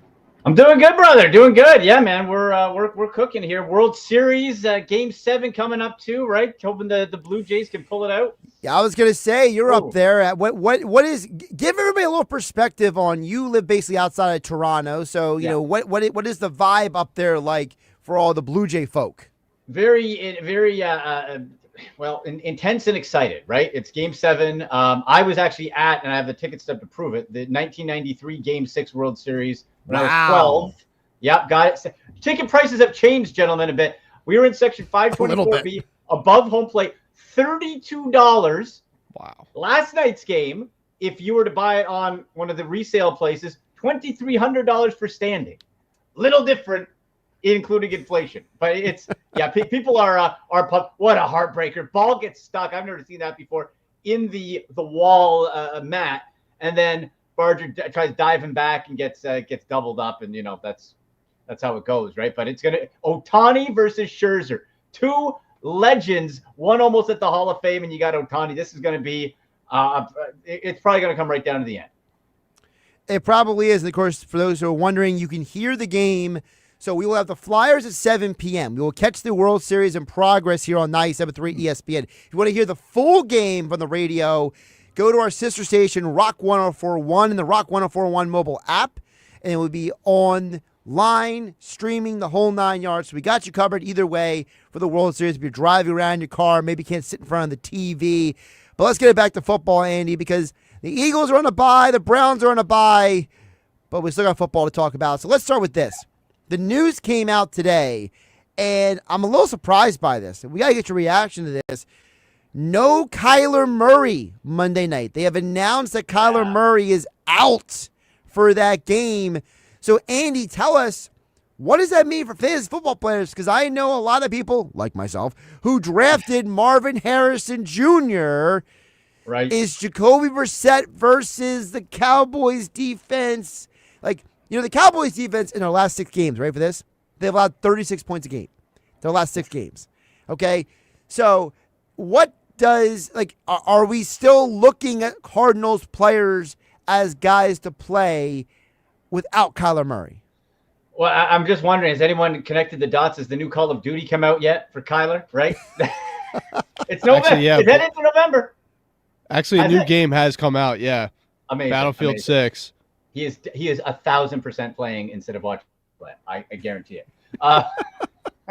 It's always funny, though. Side note with Kyler Murray, for a few years, you could track his play, his fantasy performance going up, and then Call of Duty comes out and it tails off, right? But in any case, we look at this. Jacoby Brissett, real life wise, game manager. He's a pro. He's not going to win you a game. He's not going to lose you a game. Now, what does that mean for fantasy football options? Marvin Harrison Jr., sadly, I don't think it elevates him at all. And this guy, he gets such a bum rep so much. He is so damn talented. He at Ohio State, just ridiculous. I just think it's been circumstance that he hasn't elevated. But we look, they're coming out of the bye. The 2 weeks before, you had back-to-back games of 2 catches. So it's a case where if you can go in a different direction, Marvin Harrison Jr., I would. Then, you look at other options when it comes to Jacoby Brissett. Sadly, I think potentially if you're in a bye week trouble in a 2 QB league, you could play Jacoby Brissett. He could get you kind of 16, 17. I think the best option we're looking at is probably Bam Knight.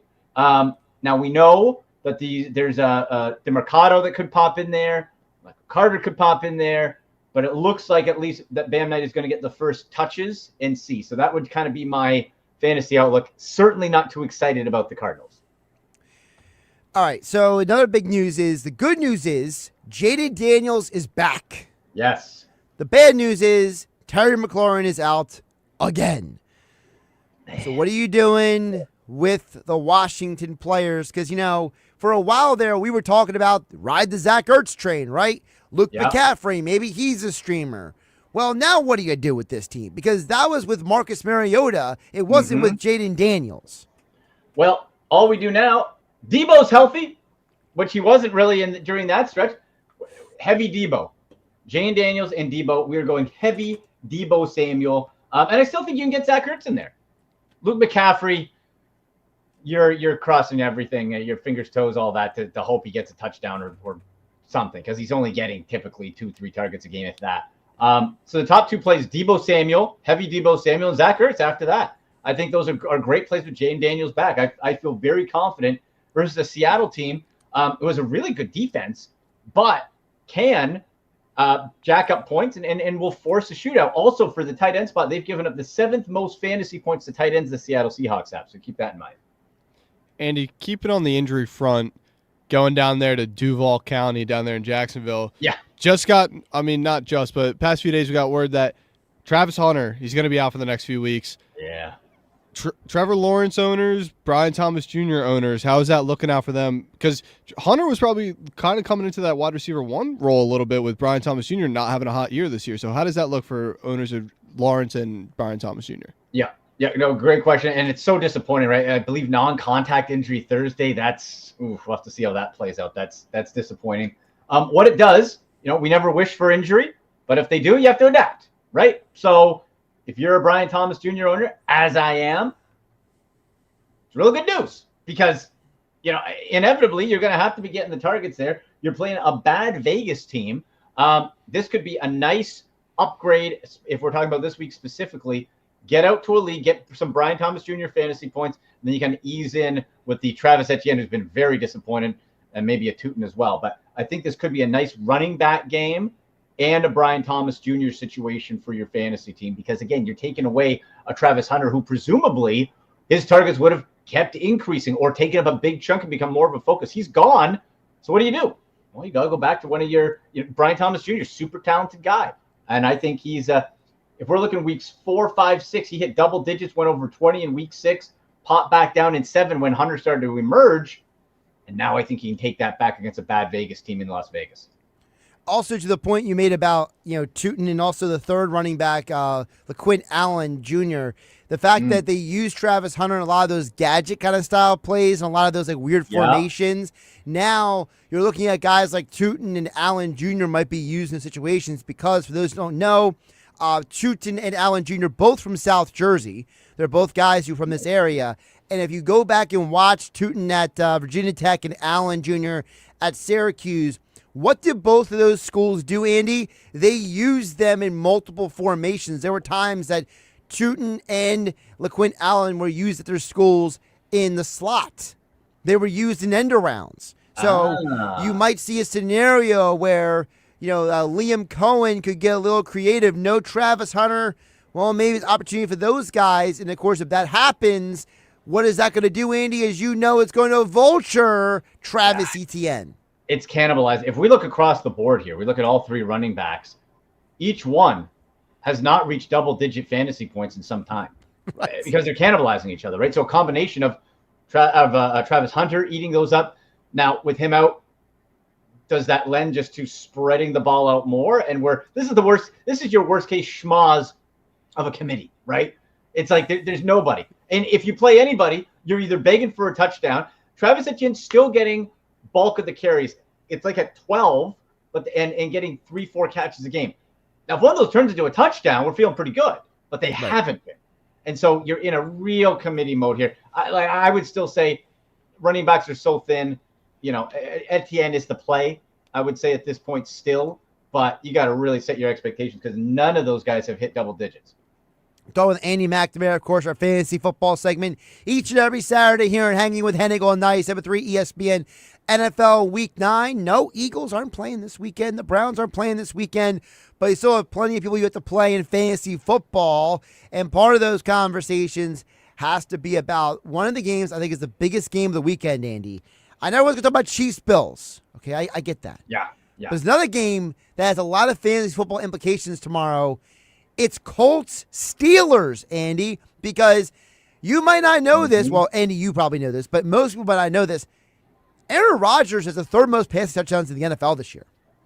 And you got a Colts team that is the number one offense in the NFL. Indiana Jones, Jonathan Taylor. But aside from those two, Andy, it's been a rough go if you're a fantasy football owner, if you don't have Jonathan Taylor or Daniel Jones, because they've been so distributing the wealth in Indianapolis. Same thing in Pittsburgh. They've been distributing the wealth. There were fantasy football owners screaming when Pat Freiermuth didn't get that one touchdown with the Johnny Smith a couple weeks ago, right? So for fantasy football players, what are you doing about the Colts-Steelers game? Because there's the known commodities and there's the big unknown commodities. Yeah, you're right. It is a sneaky good fantasy game. Aaron Rodgers, I got him in one of my leagues as a QB2. He's been nice and steady. A really nice surprise from a fantasy perspective. With the Colts, the other name we got to pop in, Michael Pittman Jr. has been tremendous. That Daniel Jones, him and Jones stack. In our ESPN league, I got that stack, and it's played out quite well. Back-to-back weeks with touchdowns, with 9 targets in each of those games, 7 and 8 catches have eclipsed the 20-point mark in fantasy. And the Pittsburgh defense is okay. It's not your steel curtain. And for the Colts, I think this could just be a fun shootout. So really, it's Pittman. After that, you're guessing. Because I get questions a lot on, well, what about Alec Pierce? What about Josh Downs? And it's like, well, yes and no to both, right? There's like, you could get a big day from one. You could not. And it's to your point, Josh, of like, it's kind of a bit of a guessing game with you spreading out. The assurances we know is it's Michael Pittman, it's Daniel Jones, it's Jonathan Taylor. If you need to go in the other direction, Alec Pierce or Josh Downs, you're kind of guessing. And for the Steelers, stay away from those tight ends. There's too many. It's ridiculous. I don't like it. DK Metcalf, less fantasy relevance than his time in Seattle, but still would be kind of your next dog. And Jaylen Warren, I don't know. He's kind of been underwhelming to me this year. Andy, what is going on in San Francisco? Mac Jones in again. Ayuk still like week to week. If you're an owner like of any of the offensive players in San Francisco, like how are you playing this? Are you trusting Mac Jones? Are you kind of staying off of it? Like, what are your thoughts on that? And Ricky Pearsall again out. Good Lord. Like, come on. I have Ricky Pearsall taunting me on my bench like all year. Like, come on, man, right? Like, and here I'm just going to look up Mac Jones's numbers here because, credit. It seems if you're in Minnesota or if you're in San Francisco, those are your quarterback spots to like get right and have some magic sprinkles put on you. Because look at Mac Jones. Came in. We're going back to week 5. 22 fantasy points, then 13 and a dip. Still for Mac Jones though, better than expected. Then we got 6, bad game against Atlanta. Popped right back up, threw a pick, but 2 touchdowns and ran a bit too for 19 fantasy points. You're against the Giants. Nice defense in New York, we know. But I feel if you're in bye week trouble, you're Jalen Hurts owner, perhaps, you need to pick somebody up. He's rostered in just 9% of Yahoo leagues. Mac Jones is a nice streamer for this week. Nice, safe streamer. Has the upside to go get you high teens, low 20s. Now, he could bottom out because he's Mac Jones, but there is the possibility, and I think the comfort level where you're going to get a solid output and you're going to not be disappointed if you need a quarterback for this week. Now, a team you just mentioned, the Minnesota Vikings, a guy who I've bought some stock into is J.J. McCarthy. They're going up against the Detroit Lions this week. I think it could be a massacre out there. I really do. If you're a McCarthy owner, Justin Jefferson owner, are you just kind of saying, hey, we're not getting much out of him this week? Justin Jefferson, I think, just wills his way because he's so good. So I think if you're a double J owner there, you're cooking, you're riding him. Maybe not what you would want, but you're still going to be getting a good output. J.J. McCarthy, what do we have to go by for this kid? Injured all the first year. First game of the year. Remember? Terrible first half, bounce back. Oh, man. And then 2 interceptions, gets injured. Haven't seen him since. It drives me nuts here and in New York for the Jets, where there was no concern in the offseason. It was like, oh, yeah, they got Justin Fields. Oh, yeah, they got JJ. And it was like on to the next topic. It's like, no, these are unproven. Justin Fields, we know, can't read defenses, can run. JJ McCarthy's done nothing. He's done nothing to prove one good half of football in his NFL career. I'm supposed to trust these guys are going to be leading the way in the NFC North and teeing up Justin Jefferson? I have no faith in this game with J.J. McCarthy. Again, we've seen one half. You're coming off a long layoff against the Lions. Anything can happen that we know. But I would be, quite honestly, I'd rather play Mac Jones this week in my fantasy team than J.J. McCarthy. That's how unsure I am, but what to expect after a long layoff versus the Lions. Bold strategy, Cotton. Let's see if it works out. Exactly. You can save the clip. See if it works out. Exactly. Andy, before we let you go, I want to know from you, who is a player or a game that we haven't mentioned yet that you are kind of maybe not circled, but maybe it's like, you got the red zone going on Sunday and that game pops on. You're like, oh, that player, that game. You know what? And it's not a game, like, I still probably won't watch it, but the Packers-Panthers, fantasy-wise, I think could be very interesting because we got the Packers, Jordan Love playing lights out. Christian Watson, one of my top fantasy pickups at wide receiver this week. This is a guy came right back, got 4 targets, 4 catches.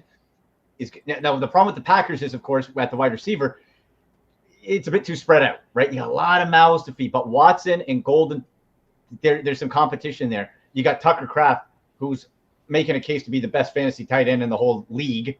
And then you go to the Panthers, and it's like, where? And I got this question, #AskAndy on X at AndyMC81 earlier today, and it gave a list of options. And what about Tedder McMillan, the wide receiver rookie?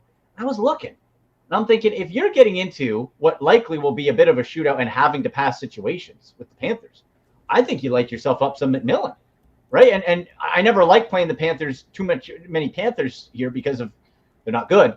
But McMillan, I think, is a real play and a real chance to have a big game, even if it's in garbage time. Might not happen to the fourth quarter, but McMillan's there. And unfortunately, the running back spot, like Rico Dowdle lighting it up, and then they're like, no, let's put Hubbard back. Let's mix that up. The guy gets like 30 fantasy points 2 weeks in a row, and you're splitting the carry. So in any case, McMillan and then heavy Packers. I think fantasy-wise, that could be an interesting game to watch. I'm a Tedderoy McMillan owner, and I found an interesting stat. 31 first downs on 37 receptions out of the rookie. I mean, if that's not just having faith in your guy, that just says it all right there. Yeah, it really – and right? Big body dude, and he's a force. He was really the only wide receiver in this draft that had your prototypical big size, speed, a bit of everything, and more of like a WR2 year in wide receivers for the draft. So I really like McMillan. I'm just looking at the usage here for Dowdle. Hubbard was high single digits, yeah, and then they just skewer him the last 2 games. How disappointing. So if you have to go, because the question we'll get, which Panthers running back, go with Dowdle, but set your expectations that, if they're going to be playing both, that you're going to be not getting that week 5 and 6 production. He's Andy McNamara. Give a follow on the X platform at AndyMC81, on Instagram at AndyMC Sports, and of course the Sick Podcast tomorrow morning at 10 a.m. 10 a.m. Eastern, and you'll be jumping on with me at, I believe, 10:05 Eastern. I'll jump on whatever time you tell me to. So it's I just got to put it in the alarm clock, make sure I'm all set up and ready to go before whatever time I'm assigned. So That's right. Well, we'll be going over as usual. We'll be running down and tracking in real time. Fantasy football starts, hits, injuries, who's in, who's out, taking your questions live in the chat. Love when the 97.3 ESPN listeners jump in the live YouTube chat. That's a lot of fun. So jump in there. And also make sure you're subscribing. And today at 4:45 p.m. Eastern to 6:30, Horse Racing World Championships, the Breeders' Cup out of California. I'm doing a live stream at My Railbirds across all social, at My Railbirds. We're going to be reacting, betting, watching the Breeders' Cup. So if you guys are new to horse racing, this is like, Josh, it's like 14 World Series, 14 Super Bowls, each age, each class, each division. You have the best of horse racing. It's sensational. It's going to be on TV, different networks down there. I won't mention who, but you can check it out. It's fine. In any case, do the live stream with me at My Railbirds, 4:45 Eastern. You're going to have a ton of fun. No one needs to see the horses run out with it. They can just watch you. You got to just watch me. Watch me react. That'll be more fun, right? By the way, the World Series tonight.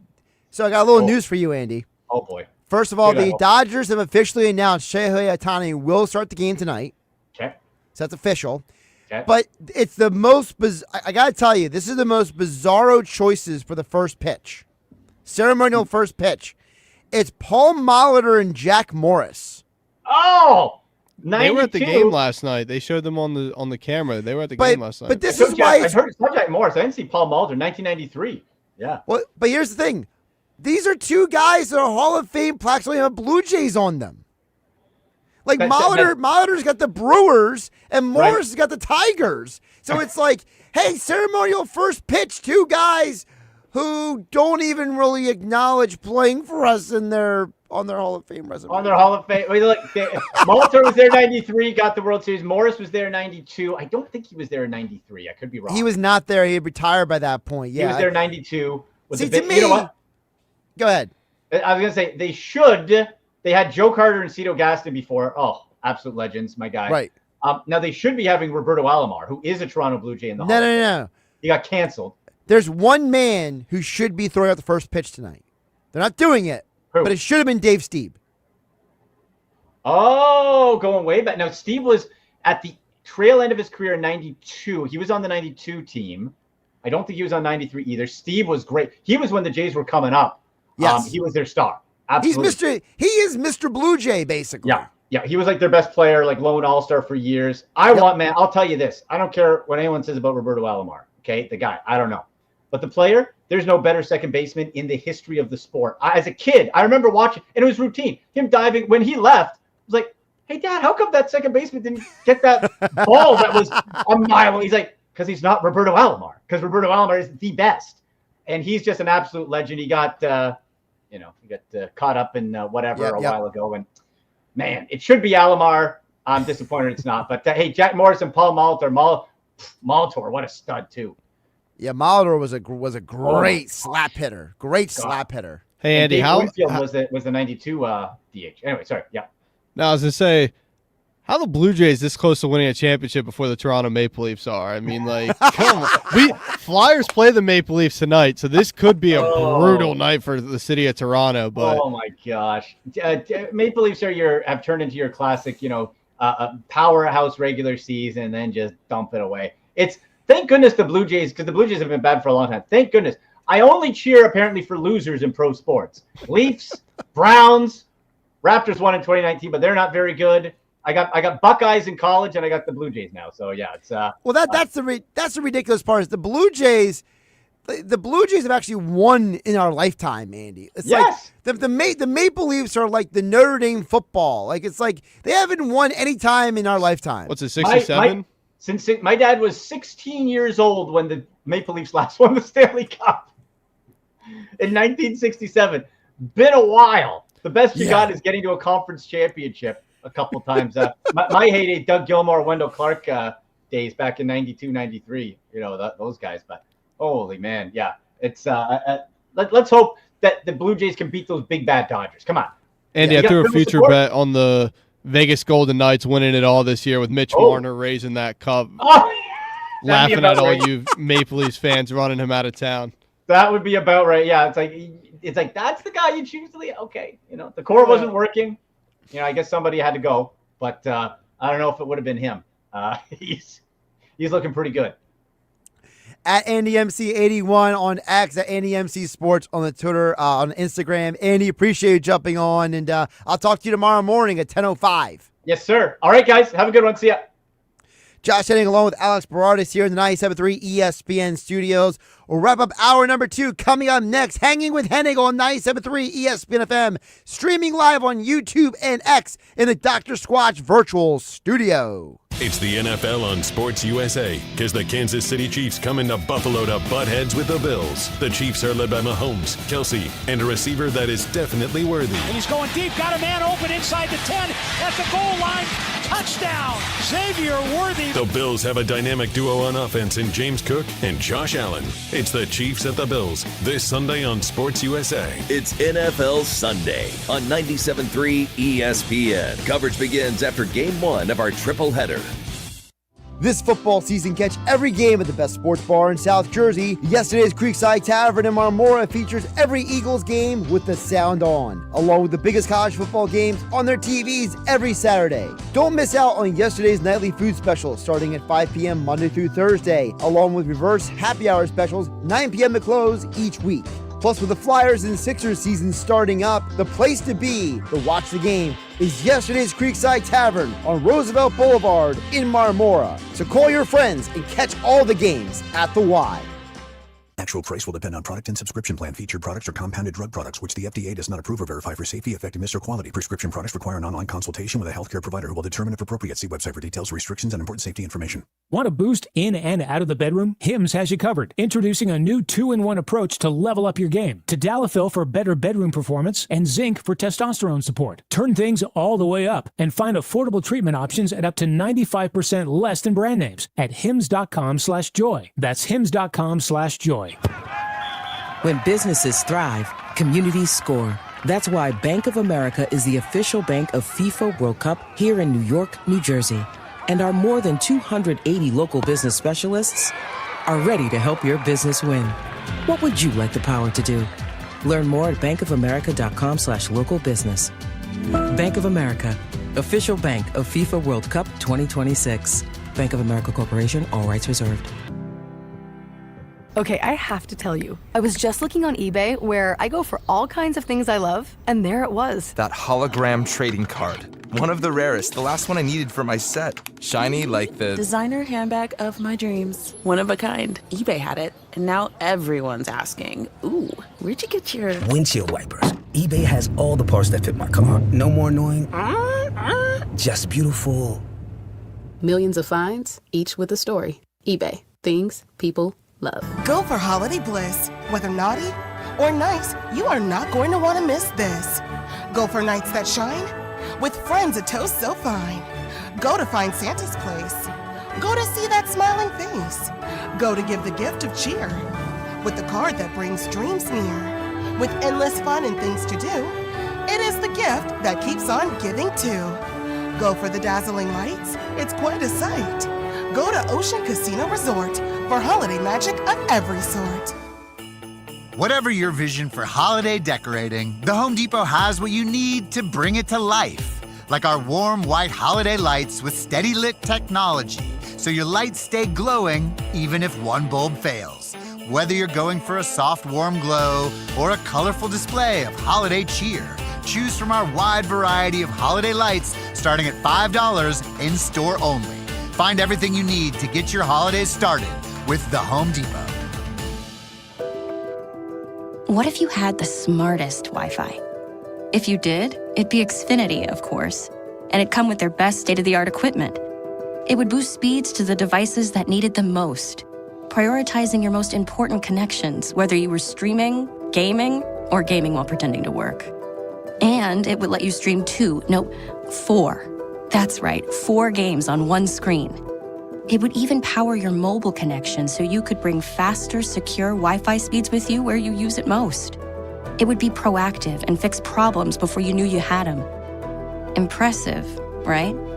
And it would have security features that protect you from threats at home and online. Kinda like a force field for your life. If you had the smartest Wi-Fi, well, everything would work together seamlessly to keep you connected, no matter what. Xfinity. Imagine that. Restrictions apply.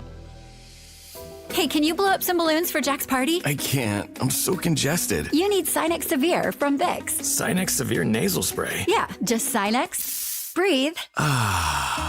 Sinex Severe instantly relieves nasal congestion and works 6 times faster than nasal decongestant tablets. The 12 hours of relief allow you to get back to the moments that matter without congestion. Daddy, we need more balloons. On it. Try Sinex Severe from Vicks. Just Sinex. Breathe. Use as directed. TLC Plumbing, Heating, and Cooling has been proudly serving South Jersey for over 20 years. Owner Matt Calloway was born and raised in Cape May County and has over 25 years of experience in the heating and cooling industry, as well as fireplaces, plumbing, and bathroom renovations. You can always count on a licensed and insured local contractor like TLC Plumbing, Heating, and Cooling to be there promptly and to fix your problem right the first time. If your home needs a little TLC, get TLC Plumbing, Heating, and Cooling today. Online at TLCPHC.com. You're hanging with Josh Hennig on 97.3 ESPN FM. People will come, Ray. And on the 97.3 ESPN mobile app, powered by First Bank of Sea Isle City. People will most definitely come. Streaming live on YouTube, Instagram, and the X platform. All right, Josh Hennig, Alex Bardas wrapping up hour number 2 here on Hanging with Hennig on 97.3 ESPN. Alex, I got to know from you, what is your TV watching going to be tonight? You got the Flyers at 7, the World Series Game 7, college football. What are you doing tonight? I think I'm going to start with the Flyers, have the phone on the ESPN app, with the World Series, and then as that game gets on later and later, I'll throw the World Series on. Well, the World Series Game 7 will be on our sister station, Rock 104.1, starting at 8 p.m. tonight. And when the Flyers game is done here on 97.3 ESPN, we will switch over to World Series Game 7. Shohei Ohtani starting for the Dodgers tonight. More Sixers, Flyers, and boxing conversation coming up next here on Hanging with Hennig on 97.3 ESPN. Listen up. The soap you shower with, it's you probably haven't even questioned what bar of soap you lather up with. Let's face it, most guys don't. But now you can upgrade your shower game with Dr. Squatch Natural Soap. I'm talking about natural, nourishing, cold-pressed, hand-cut soap for men. Men who use their hands. Men who build things. Men who catch foul balls without spilling their beer. You won't just smell good either. Your skin will be healthier and more nourished. We make our soaps with natural ingredients from the earth. Ingredients like oils, plants, goat's milk, Greek yogurt, oatmeal, shea butter, and citrus. Turn your shower game up to 11. Get ready to step out of the shower feeling alive. Hey, this is Josh Hennig. Go to my social media and click my exclusive Dr. Squatch link for your chance to save $10 off your next order of great natural soap, deodorant, and much more. Only with Dr. Squatch. When businesses thrive, communities score. That's why Bank of America is the official bank of FIFA World Cup here in New York, New Jersey. And our more than 280 local business specialists are ready to help your business win. What would you like the power to do? Learn more at bankofamerica.com/local business.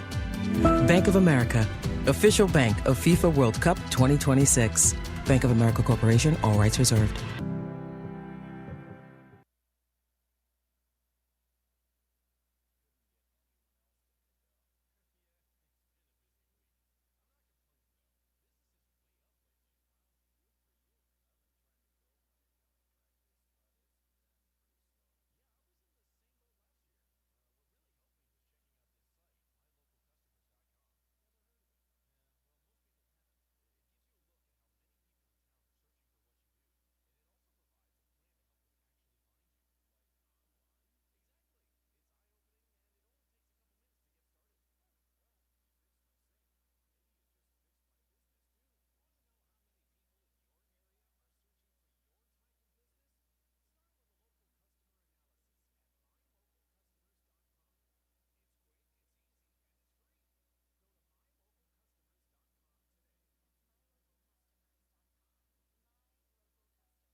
You're invited to come in and kickstart your holiday shopping at Macy's on Saturday the 1st. Join us for a day full of styling how-tos, festive fashion events, free giveaways, and so much more. Even better, it's all happening during our Friends and Family sale, so you can take 30% off top designers that rarely go on sale, plus 15% off beauty, too. Don't miss the fun today at Macy's. More at macys.com/events. Savings off regular and already reduced prices. Exclusions apply.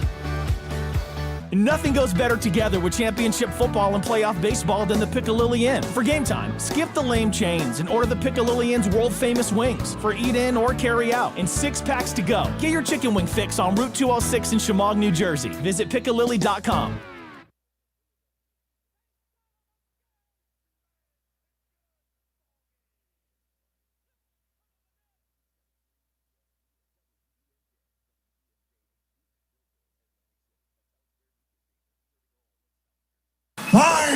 This is Hanging with Hennig. I have friends everywhere. On 97.3 ESPN Radio, South Jersey. In New Jersey.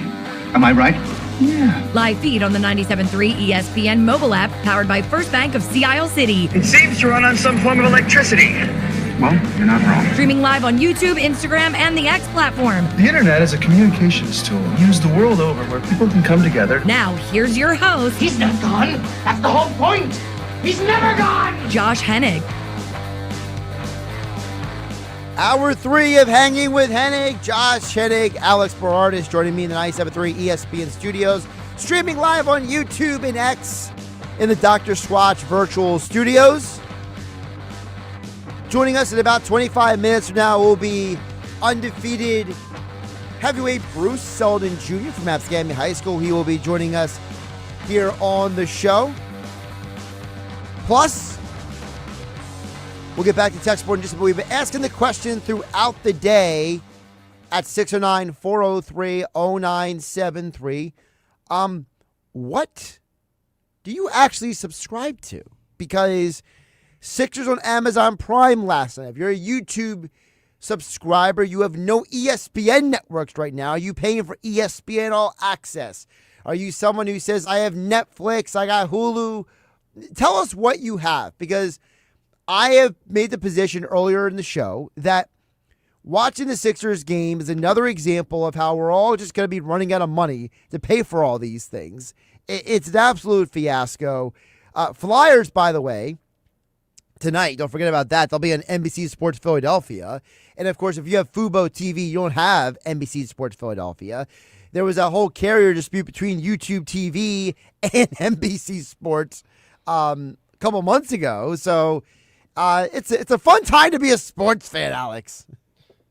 If you can watch everything, it is. Yeah, exactly.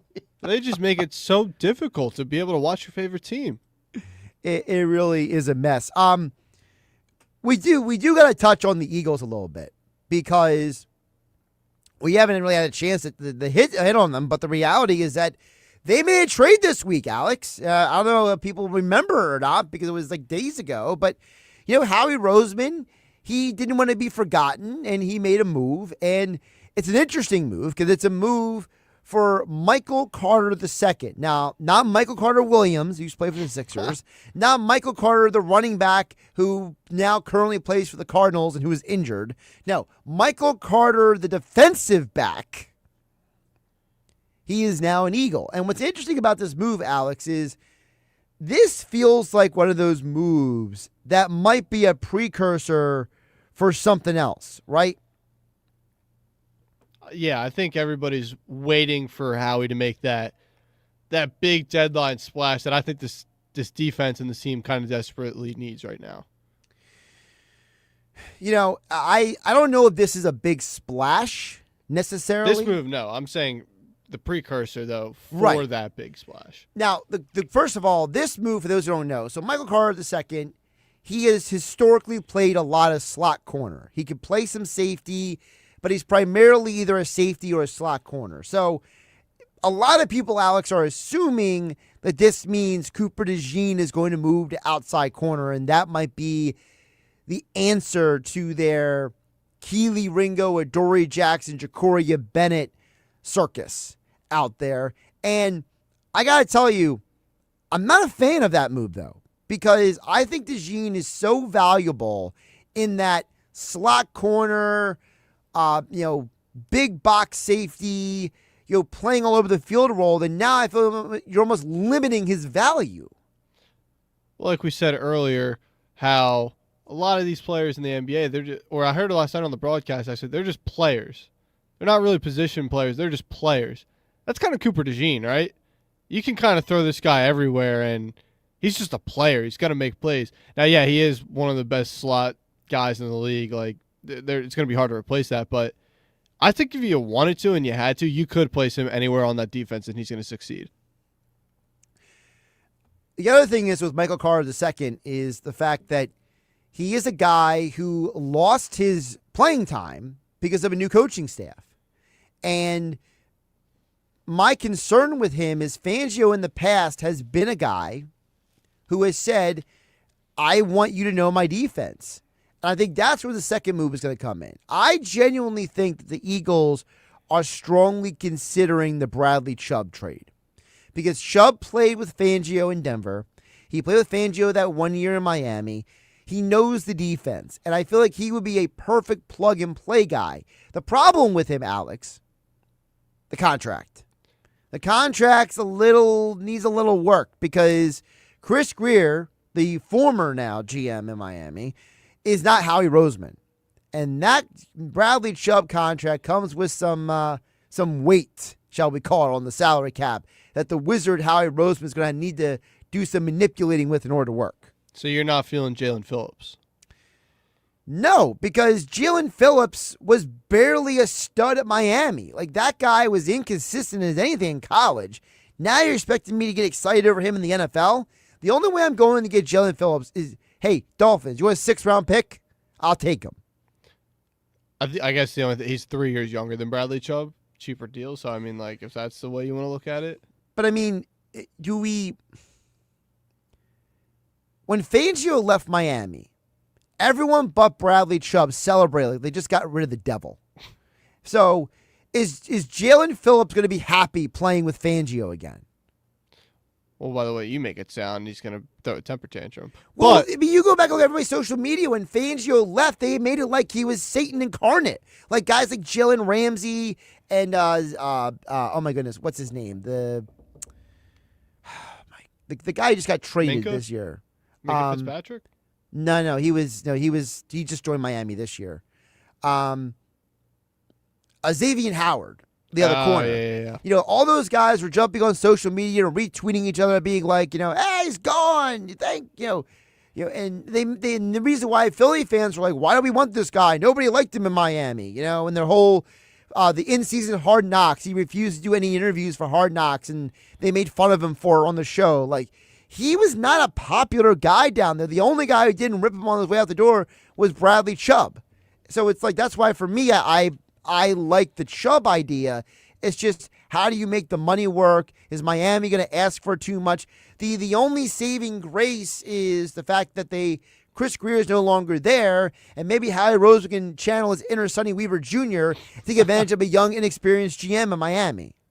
Well, speaking of, giving up a lot and massive contracts that the Eagles could be looking for, there are reports, now I don't know how credible they are, that Howie Roseman's all in on bringing in Myles Garrett to Philadelphia. How are you feeling on that with these 3 first-round picks allegedly that are being thrown around?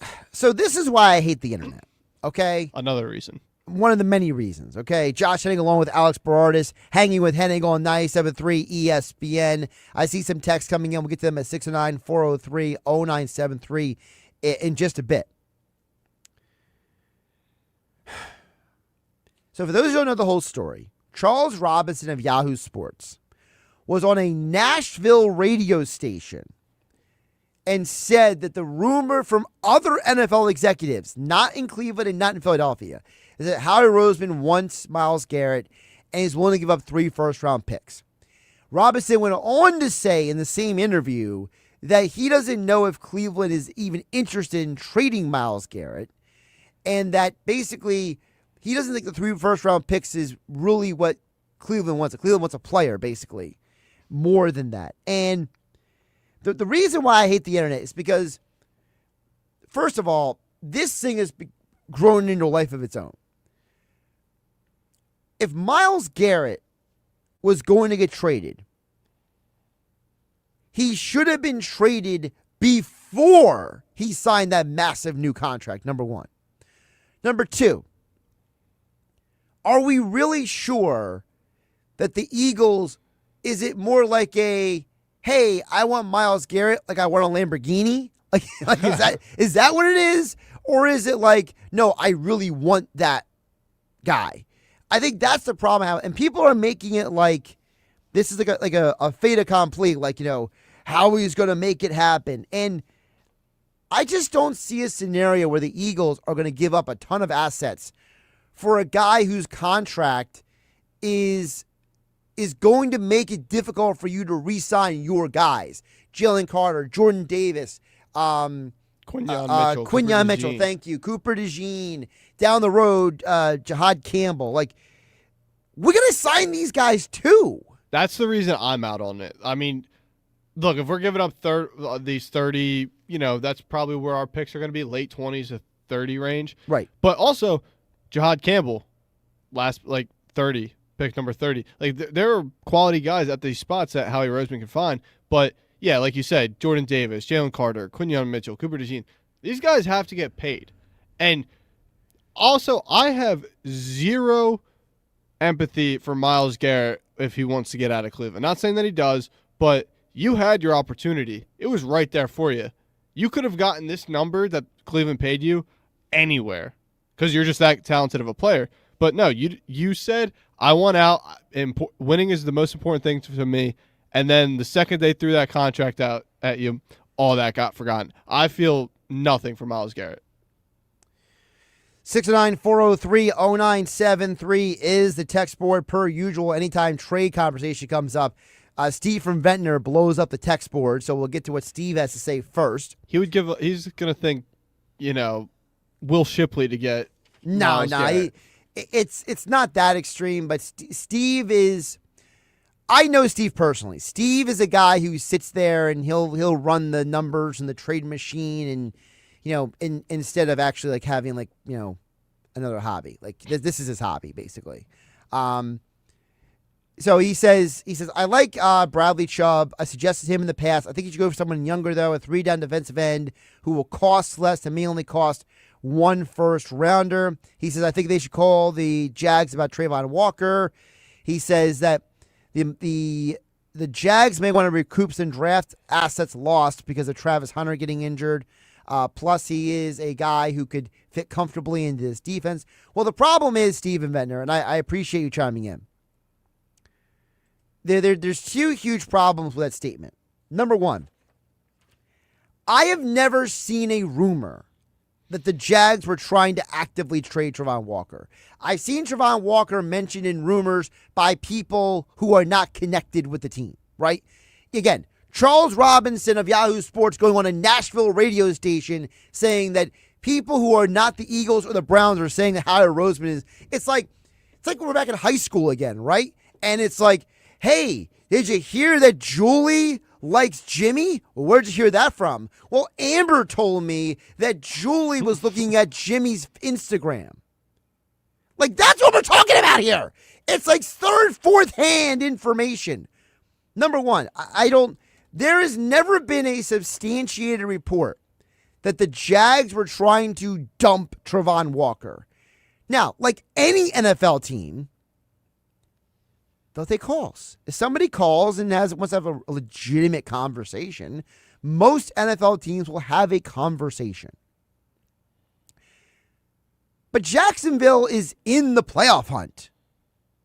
Why would you trade a guy who is a part of your team potentially making the postseason for draft picks when you are 4-3 and you are basically jumbled up with, let me count the teams. 1, 2, 3, 4 other teams all fighting for the final 2 wildcard spots.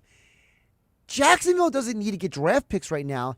They need to get players. Also, I think a thing that gets overlooked in a Trayvon Walker situation is he was the number 1 overall pick of that draft. Whether he deserved it or not, I think Hutch was probably should have went number 1 there. But I agree. He has that tag on him now as the number 1 overall pick. If you're the management, if you're the ownership there, you can't trade that guy 4 years after that pick.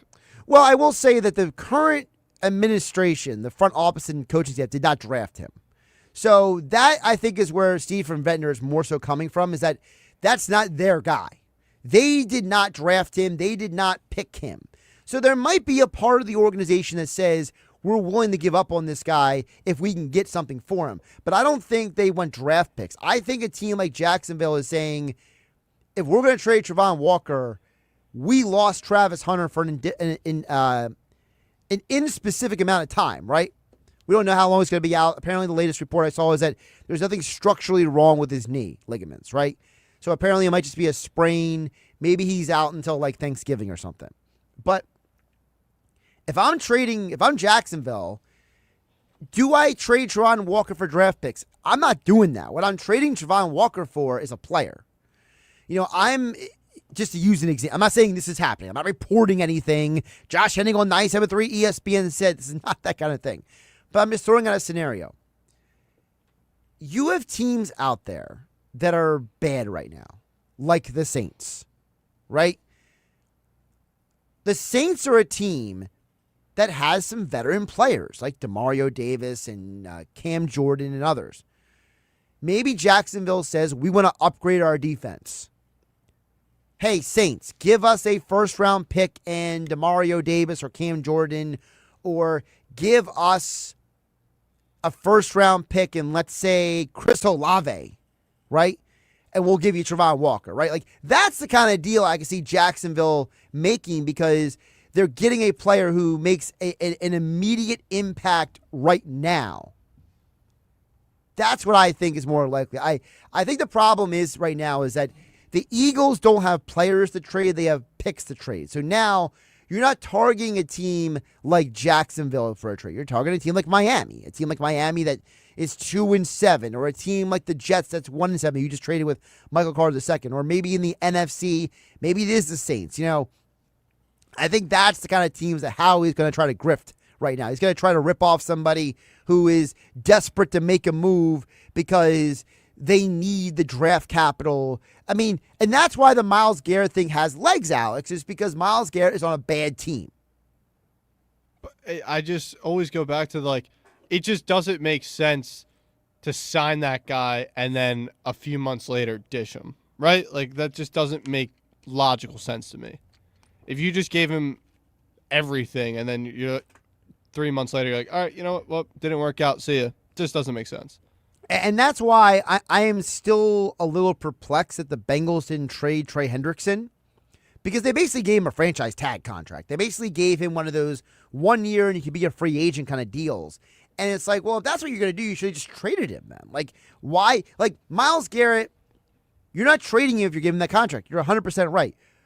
But then why didn't the Bengals trade Trey Hendrickson? Like, it made no sense to me. I just think the Bengals, you can't anticipate Joe Burrow getting injured week 2 or whatever it was and just missing the entire year. And I think you had to just figure the defense couldn't have been worse than what it was last year. And it is. No, I'm talking about, now, but it could only have gone up from last year. It was that bad. And now that he's had this injury problem, talking about Trey Hendrickson, now you're kind of in a tough spot where you're kind of stuck with him now, because now that he's injured, no one's really going to want him now. Like, and the trade deadline's quickly approaching, so they kind of shot themselves in the foot. Yeah, ironically, no team has given up more points this year against than the Cincinnati Bengals.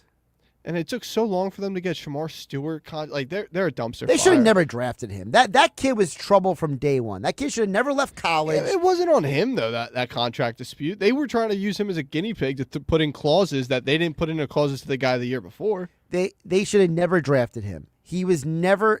I think he's going to be a bust, honestly. I don't think he's that good. They just needed something, though. They needed to try something. Maybe they should have called Jacksonville and gotten Travon Walker. Well, two bad ownerships. Definitely the Bengals. Jacksonville, it's kind of like a coin flip. What side of the bed that Khan wakes up? If they stay in America, yeah. But if they go overseas to London and become the London Jaguars, then, oh my goodness, that'll be a disaster. Yeah. He's Alex Berardis. I'm Josh Hennig. This is Hanging with Hennig on 97.3 ESPN. Don't forget, Hanging with Hennig being brought to you, as always, by Tropicana Atlantic City and the Gridiron Pit, powered by Caesars Sportsbook, a high-energy fan zone where blackjack makes big screens, bold bites, and big wins. Play your hand, catch every snap, and indulge in tailgate-inspired food and drinks. Spin the big wheel of prizes every Saturday and Sunday throughout the football season.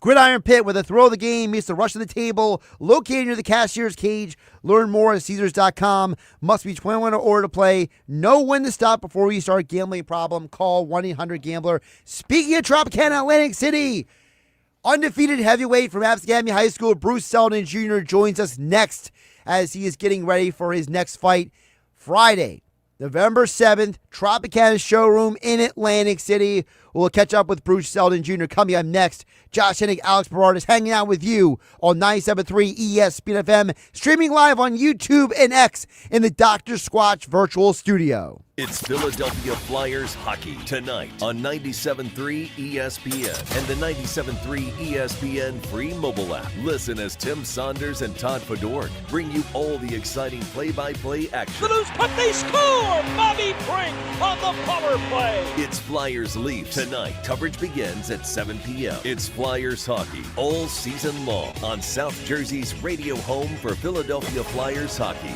97.3 ESPN.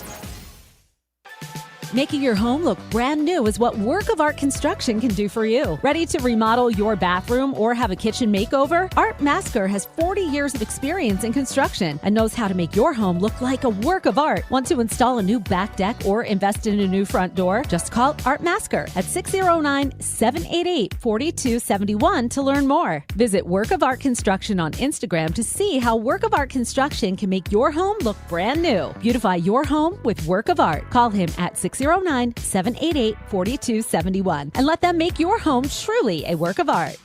This football season, catch every game at the best sports bar in South Jersey. Yesterday's Creekside Tavern in Marmora features every Eagles game with the sound on, along with the biggest college football games on their TVs every Saturday. Don't miss out on yesterday's nightly food specials starting at 5 p.m. Monday through Thursday, along with reverse happy hour specials 9 p.m. to close each week. Plus, with the Flyers and Sixers season starting up, the place to be to watch the game is yesterday's Creekside Tavern on Roosevelt Boulevard in Marmora. So call your friends and catch all the games at the Y. At Bank of America, we asked our teammates, what makes this company a great place to work? There's very little that you can't accomplish working for Bank of America. If you prove yourself, you can try over in a totally new way. You can learn so much here. You're the owner of your career. See how our teammates are growing in their careers at bankofamerica.com/great place to work. What would you like the power to do?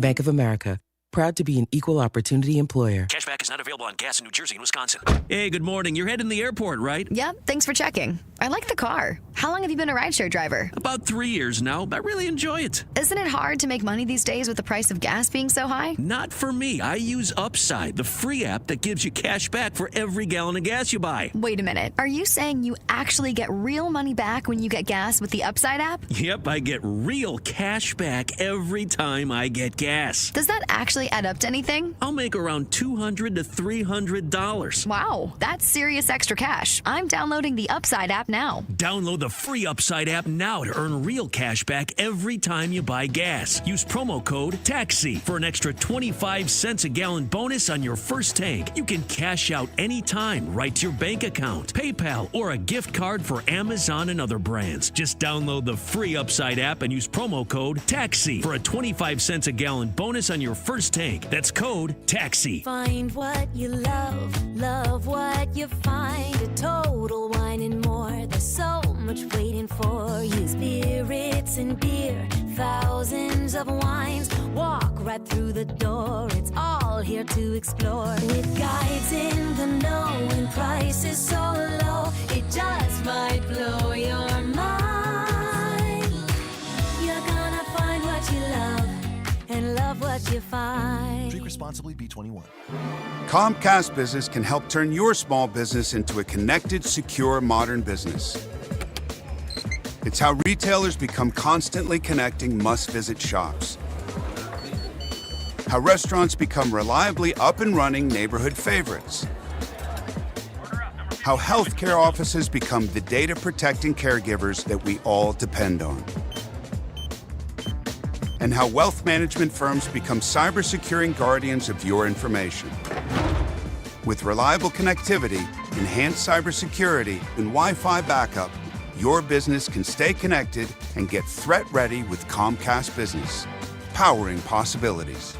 Get started with our reliable business internet. Plus, stay connected when you add Wi-Fi backup for just $35 a month. And ask about a $500 prepaid card on a qualifying gig bundle. Call today. Restrictions apply. Wireless Connect requires business internet for additional monthly charge. Taxes and other fees extra. Prepaid card offer ends 11/16/25. The Home Depot has everything you need to turn your home into a beacon of holiday cheer. So whether you're going all out or just adding a few holiday touches, we've got you covered with trees, yard decor, and more. Save time decorating with one of our easy-to-assemble pre-lit trees or pick up a piece from our Yuletide Lane decor collection and fill your yard with holiday joy. Whatever your style, find everything to get your holidays started at the Home Depot. TLC Plumbing, Heating, and Cooling has been proudly serving South Jersey for over 20 years. Owner Matt Calloway was born and raised in Cape May County and has over 25 years of experience in the heating and cooling industry, as well as fireplaces, plumbing, and bathroom renovations. You can always count on a licensed and insured local contractor like TLC Plumbing, Heating, and Cooling to be there promptly and to fix your problem right the first time. If your home needs a little TLC, get TLC Plumbing, Heating, and Cooling today. Online at tlcphc.com.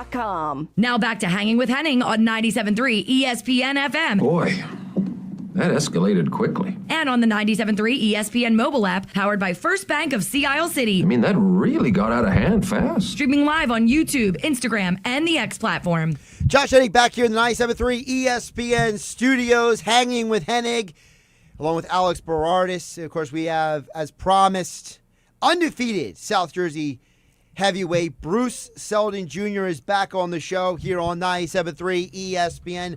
Bruce, welcome back. How you doing today, my man? I'm doing well, man. How about yourself? Doing good. So tell the folks how the training camp has been going for you this time around. It's been going good, man. It's been going good, working hard. Learning how to box, man. You know, I feel like my last few fights, we just go in, only in there for a couple seconds. You know, I've been really working on, you know, getting the rounds in. God get these rounds in, you know what I'm saying? Not everyone's going to go, you know what I mean? So just definitely, you know, fine-tuning certain skills, you know, and getting ourselves prepared for the later rounds.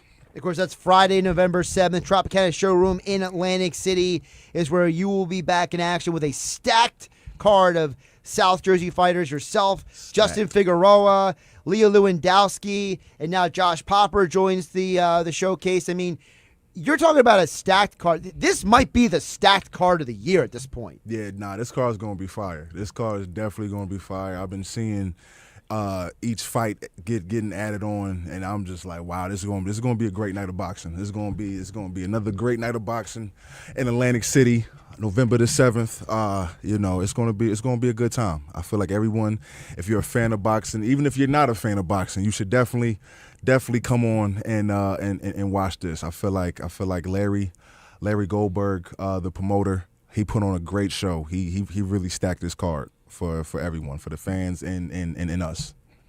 For you, I want to know, because now this is multiple times you fought at Trop in Atlantic City. What has been the highlight for you so far? As far as what? As far as my whole career? Like, what has your highlight been, like, fighting in Atlantic City for you? Oh, man, my highlight. I mean, honestly, I feel like just walking out, man. Just walking out into that crowd. You know, your song is playing. You know, you're seeing all the fans and all the people. You know, the stands packed.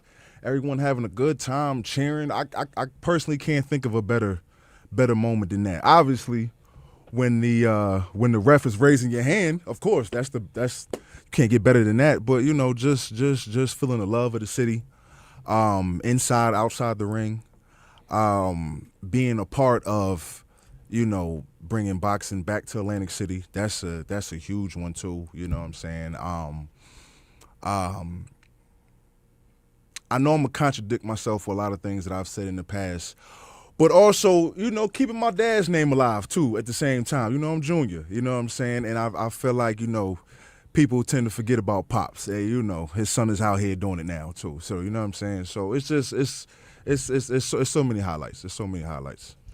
Well, if I can follow up on that, because you have talked about how you've tried to distance yourself a bit. Of course. At times, because you don't want that you don't want it to be an expectation hanging over your head. Of course. But it doesn't sound like it's an expectation for you at this point. It's more of like, hey, I am now part of the next step in a legacy, maybe. Yeah. I feel like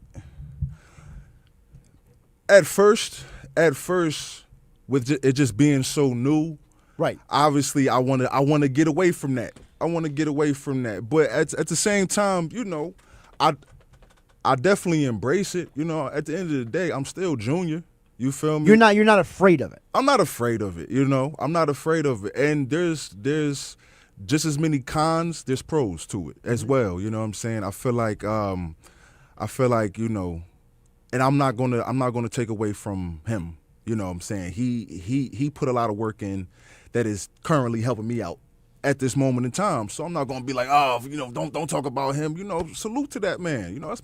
That's my father. You know what I'm saying? So I'm not gonna shut him out like that. But at the same time, of course, I feel like everybody wants to carve their own niche and do their own thing and be known for the work that they put in the legacy that they create. Well, it's also the idea that there are the people in your life now, and the people who've been in your life for the last few years who have been a part of where you are now. So it's like you don't want to neglect them either. Not at all. And they are just as much a part of you paving this path as you paving this path, no matter what your name is. Exactly. My coach Julio Sanchez, shout out to him. He told me one of the realest things. He was like, you need to have people around you that are going to be here for you when all this is said and done. Right. You know what I'm saying? Like mom, dad, loved ones, all that. You know what I'm saying? It's right now. right now, Right here, right now. Right now, it's a lot of people popping up that wasn't here last year or the year before that. You know what I'm saying? So, I'm not gonna be, No, we're not naming names. We're not naming names, exactly. But there's gonna be people. It's the understanding that it's the. Hey, who you surround yourself has an influence on who you are exactly. now you gotta stay grounded. and tomorrow. You got to stay grounded. You gotta have people that actually care about you. You know what I'm saying? You the person, not you the guy in the ring. Not the brand, not none of that. You know what I'm saying? And those are the people that you really need around you. Well, and I know it's more of a tragic story. By the way, we're talking with Bruce Seldon Jr., Friday, November 7th, Tropicana in Atlantic City, undefeated Absegamian High School graduate. I was watching the Steve Nair documentary recently, and the story about his death and how he basically was he was murdered by his girlfriend, who he was cheating on his wife with. And I bring it up. I stop laughing over there. I only bring it up because of the fact that it's such an extreme example. But the world is full of the situations where someone comes into your orbit because of your name, your reputation, but they're not part of your orbit because of you. Not at all. Yeah. That's man, I feel like we in a time where that's more normal than the opposite. You know what I'm saying? I feel like a lot of people just want to attach themselves to people that say have motion or a person that they can benefit off of. Someone who's ascending, that they can be a mosquito and suck the blood out of them. Exactly. There's a lot of those people out there, you know what I'm saying? So you just got to watch for that. You watch for that, and that's where going back to having people around you that actually care about you, that'll keep you grounded, you know what I'm saying? When you have a lot of yes men around you, they don't care, whatever. As long as I'm getting what I get, I'm cool. But the people that really care, they're going to be like, hey, watch out for them. You know what I'm saying? So You know, it's just all about who you keep around you. Yeah, that's what Lamar Odom needed back in the day when he was paying for 20 people's cell phone bills. So, Yeah, word.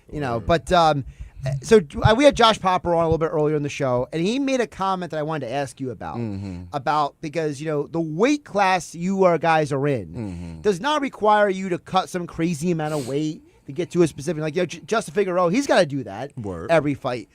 So for you, what is maybe the benefit that maybe people don't understand about being in a weight class that doesn't require you to cut 20, 30 pounds for a weigh-in?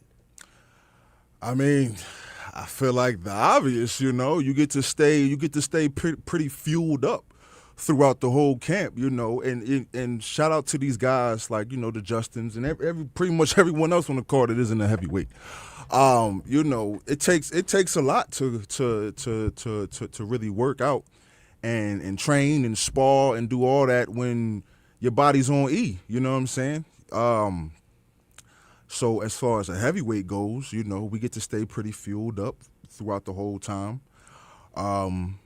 So, I feel like it's I mean, it is what it is. I'm not really sure what to say about it. It's just, just being a heavyweight has its benefits, but at the same time, do you see we getting hit hard. Like, for example, do you see any difference in terms of like non-training camp versus training camp weight at all? Like, is there maybe like a marginal difference for you? I mean, honestly, I feel like there's I don't know. I feel like, we're pretty much in the gym year round, so we work out pretty hard. So at the end of the day, all right. I can only speak for myself, right? At no point in time do I get more than 10 pounds away from where I like to be, for the most part. So for the most part, I like to be hovering around 225 to 230. So I'm not gonna get past 235, 240. So if I'm not in a training camp, even though I don't have to be at this certain weight, I prefer to be at that weight. So I'm gonna eat clean, eat healthy, and just stay where I want to be. So when fight camp does come, I'm not too far away from where I want to be. You know what I'm saying? I don't have to waste too much time cutting too much weight. You know what I'm saying? Bruce, I always love to hear about the fight camp leading up to, because fans, me included, we only get to see you on fight night when you're looking your best. Yeah. But can you kind of tell us, the listeners and everyone at home, like the grind and the sacrifice that you put into these camps so you get to look that good on fight night? Man, you go through hell. You go through absolute hell. Like I have an amazing I have really good stablemates. Like my camp is almost like has like a family dynamic to it, like where we have in-house heavyweights. One of my heavyweights that's fighting, his name is Rodney, Bad News Brooks. He's fighting November the 22nd, right? This dude is humongous. This dude is what? He's like 6'5", 300 and something pounds. He's coming down though, but he's a big dude. Like I'm sparring this guy, you know what I'm saying? And this dude hits like a Mack truck, you know what I'm saying? Like probably hits way harder than my opponent.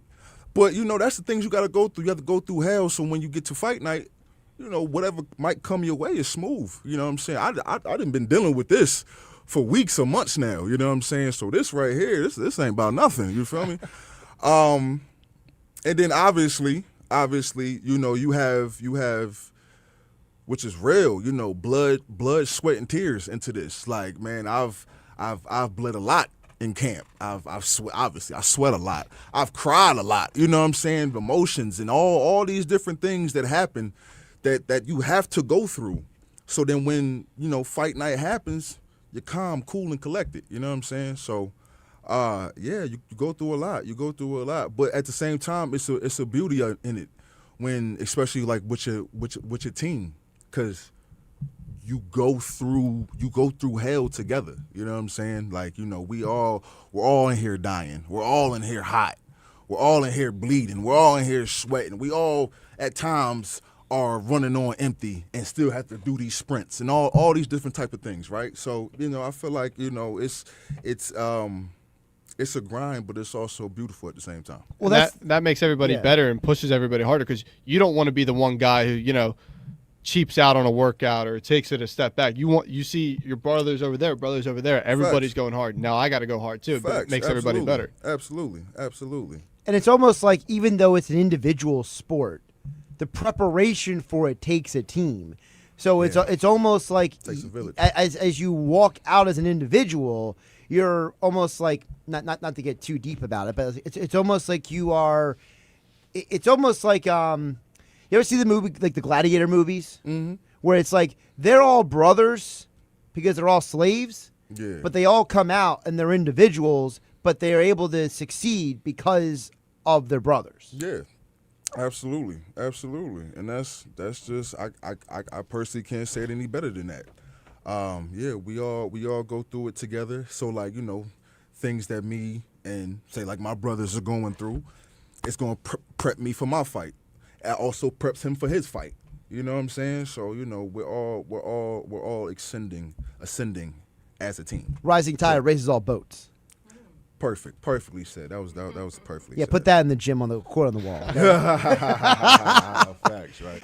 Before we let you go, Bruce Seldon Jr. again Friday, November 7th. What's the social media people can hit you up for tickets? Absolutely. So listen, people, we have to sell these tickets. This is very important. All right. So these tickets are $80 a pop. My social media is Bruce Seldon Jr. on Facebook and Instagram. Please hit me up. $80 a pop. I am local. I'm in this area. You know what I'm saying? If you need some tickets, please hit me up. I will bring them to you, or we can have them waiting for you at will call. Like I said, $80. Social media is Bruce Seldon Jr. Please hit me up. Thank you. Absolutely. Bruce Seldon Jr. Again, it is Friday, November 7th. Just days away is the action-packed event of the fall. See the Tropicana Showroom in Atlantic City. Bruce Seldon Jr. is a part of a stacked card, including undefeated super welterweight Justin Figueroa's first fight since winning a belt this summer. His return to Atlantic City. Also, rising women's boxing star Leah Lewandowski, top-ranked international heavyweight Otto Whalen, and also Josh Popper's return to Atlantic City. All a part you do not want to miss. The biggest boxing event of the fall season, Friday, November 7th. Tickets on sale. Bruce Seldon Jr. is where you hit him up for those tickets from him directly, supporting a local fighter. And, of course, this is presented, as always, by Boxing Insider Promotions. Josh Hennig, Alex Berardis will wrap up the show. Coming up on the other side here on 97.3 ESPN FM, streaming live on YouTube and X in the Dr. Squatch Virtual Studio. It's Sixers basketball tomorrow night on Rock 104.1 with the voice of the Sixers, Tom McGinnis, calling all the exciting play-by-play action. Blocked again! Sixers denied a Magic. Wendell Carter goes down. Here's a shot by the Sixers. It's good. Maxey for three. It's Sixers Nets. Coverage begins at 6 p.m. It's Sixers basketball on South Jersey's classic rock station, Rock 104.1. Maxey for three, and he puts it up and in. The dagger. Get ready to level up your game day at Tropicana Atlantic City. Introducing Gridiron Pit, powered by Caesars Sportsbook, a high-energy fan zone where blackjack meets big screens, bold bites, and big wins. Play your hand, catch every snap, indulge in tailgate-inspired food and drinks, and spin the big wheel of prizes. Every Saturday and Sunday throughout football season, Gridiron Pit, where the thrill of the game meets the rush of the table. Located near the cashier cage. Learn more at Caesars.com. Must be 21 or older. Know when to stop before you start. Gambling problem? Call 1-800-GAMBLER. O'Reilly. Check engine, ABS, or maintenance light on? Take the guesswork out of your warning lights with O'Reilly Veriscan. The service is free and provides a report with solutions verified by ASE certified master technicians. And if you need help, we could recommend a shop for you. Ask for O'Reilly Veriscan today. O'Reilly Auto Parts. When it's your turn to host the party on game day or for making holiday parties a snap, skip the lame chains and have your party catered by the Piccalilli Inn. Call now to hear about catering packages that include their world-famous wings, tails, and ears, or inquire about having the Wing Wagon come to your office or event. Get your chicken wing fix on Route 206 in Chemung, New Jersey. Visit Piccalilli.com to order now. If you can't stop in, stop back. The Pick-a-lillion. With other language learning apps, I was just playing games. I wasn't really learning. Babbel's different. Babbel was designed by over 200 language learning experts to be the most effective way to learn another language. Every time I open the app, I can choose to work on my writing, speaking, or listening. And it saves my mistakes for me to review, so I'm constantly improving. Before Babbel, I thought I just wasn't good with languages. But now I'm speaking French. Tout ça, c'est grâce à Babbel. Save up to 50% on your Babbel subscription when you sign up at Babbel.com. Babbel.com. Hey, at Total Wine & More, you'll love what you find this Halloween. Me thirsty. Oh, hey, Frankenstein. Did you enjoy that Cabernet? Oh, good. Want margarita? Well, all the villagers are raving about this tequila. Ooh. And we have it at the lowest price in town. Economical. With the lowest prices for over 30 years, you'll always find what you love and love what you find. Only at Total Wine & More. Drink responsibly, B21. When businesses thrive, communities score. That's why Bank of America is the official bank of FIFA World Cup here in New York, New Jersey. And our more than 280 local business specialists are ready to help your business win. What would you like the power to do? Learn more at bankofamerica.com/local business. Bank of America, official bank of FIFA World Cup 2026. Bank of America Corporation, all rights reserved. Change is always happening. It's part of life. And when it comes to music, change is all around us. Songs are rewritten. Classics are remixed. Bands and artists come and go. Even our taste in music changes. Here at Xfinity, we know there's still good in keeping some things the same. That's why we want to do our part with a 5-year price guarantee on our internet. It means no matter what changes, you get 5 years of the most reliable Wi-Fi with our best equipment included for a price that stays exactly the same. Surprised? Life is full of them. One internet price, 5 years, guaranteed. Learn more at xfinity.com/deals. Restrictions apply. New residential customers only. Taxes and fees extra and subject to change. Most reliable Wi-Fi based on Open Signal Awards USA. Fixed Broadband Experience Report, August 2024. Now back to Hanging with Hennig on 97.3 ESPN FM. Who is right? You are an ox and a moron. And on the 97.3 ESPN mobile app, powered by First Bank of Sea Isle City. Hello? Get back in the room. Streaming live on YouTube, Instagram, and the X platform. Josh Hennig back here on 97.3 ESPN. Don't forget about the best sports bar in South Jersey, yesterday's Creekside Tavern on Roosevelt Boulevard in Marmora, with the sound on for every Eagles, Sixers, and Flyers game, along with the biggest college football games every Saturday on all the TVs, on the inside bar, on the back deck, and when it's a nice day, out in the yard. Don't miss out on yesterday's nightly food special starting at 5 p.m. Monday through Thursday, along with reverse happy hour specials at 9 p.m. to close each week. Plus, yesterday's Creekside Tavern is your place to go for holiday catering as well. And stay tuned. Follow them on social media. They are going to be doing giveaways on Eagles game days coming up this month. So call your friends and catch all the games at the Y.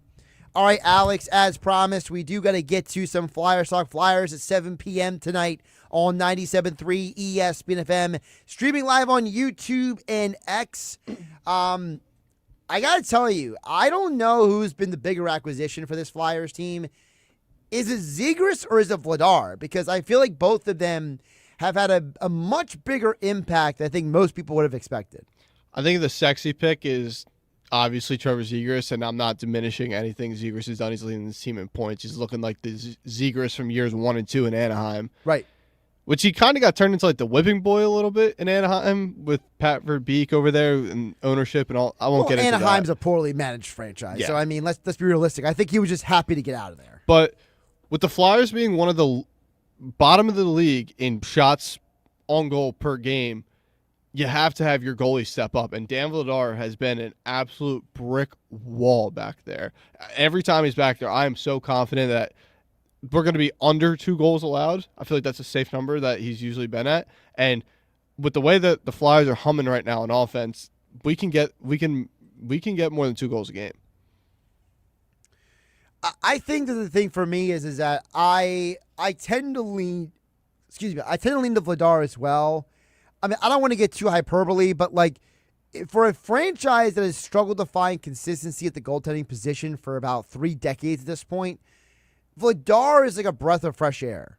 He's just like, I know he's not the best goaltender in hockey, but he's also not one of the worst either, right? You know, he just goes out there, only gives up 2 goals a game, and you're like, all right, we have a chance to win every game. Like, realistically, this isn't going to maintain all 82 games of this year. I can acknowledge that. I recognize that. But for the time being, you got to ride the hot hand, and you just got to enjoy it while it's happening, because especially being a diehard Flyers fan like myself, like, these past 4 years have just been brutal. It's finally nice to be able to watch a few games and be like, hey, there's optimism here. I'm loving watching this game of hockey.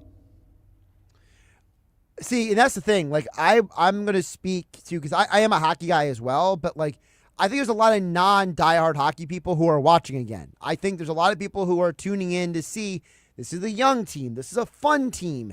They're not, Alex, they're not a team that you look at and you're like, man, why don't we have any good guys? Like, how many years with being a Flyers fan, and you're a little younger than me, obviously, but like, so many years as a Flyers fan, look around the league and be like, why does everybody else have the fast, young, good players? Like, why does every other, like, we're stuck with Claude Giroux, and like every other team has got a dude who's way better than Claude Giroux. Like, that's what it felt like for a decade plus. G had his 100-point year, but other than that, he was just a great captain.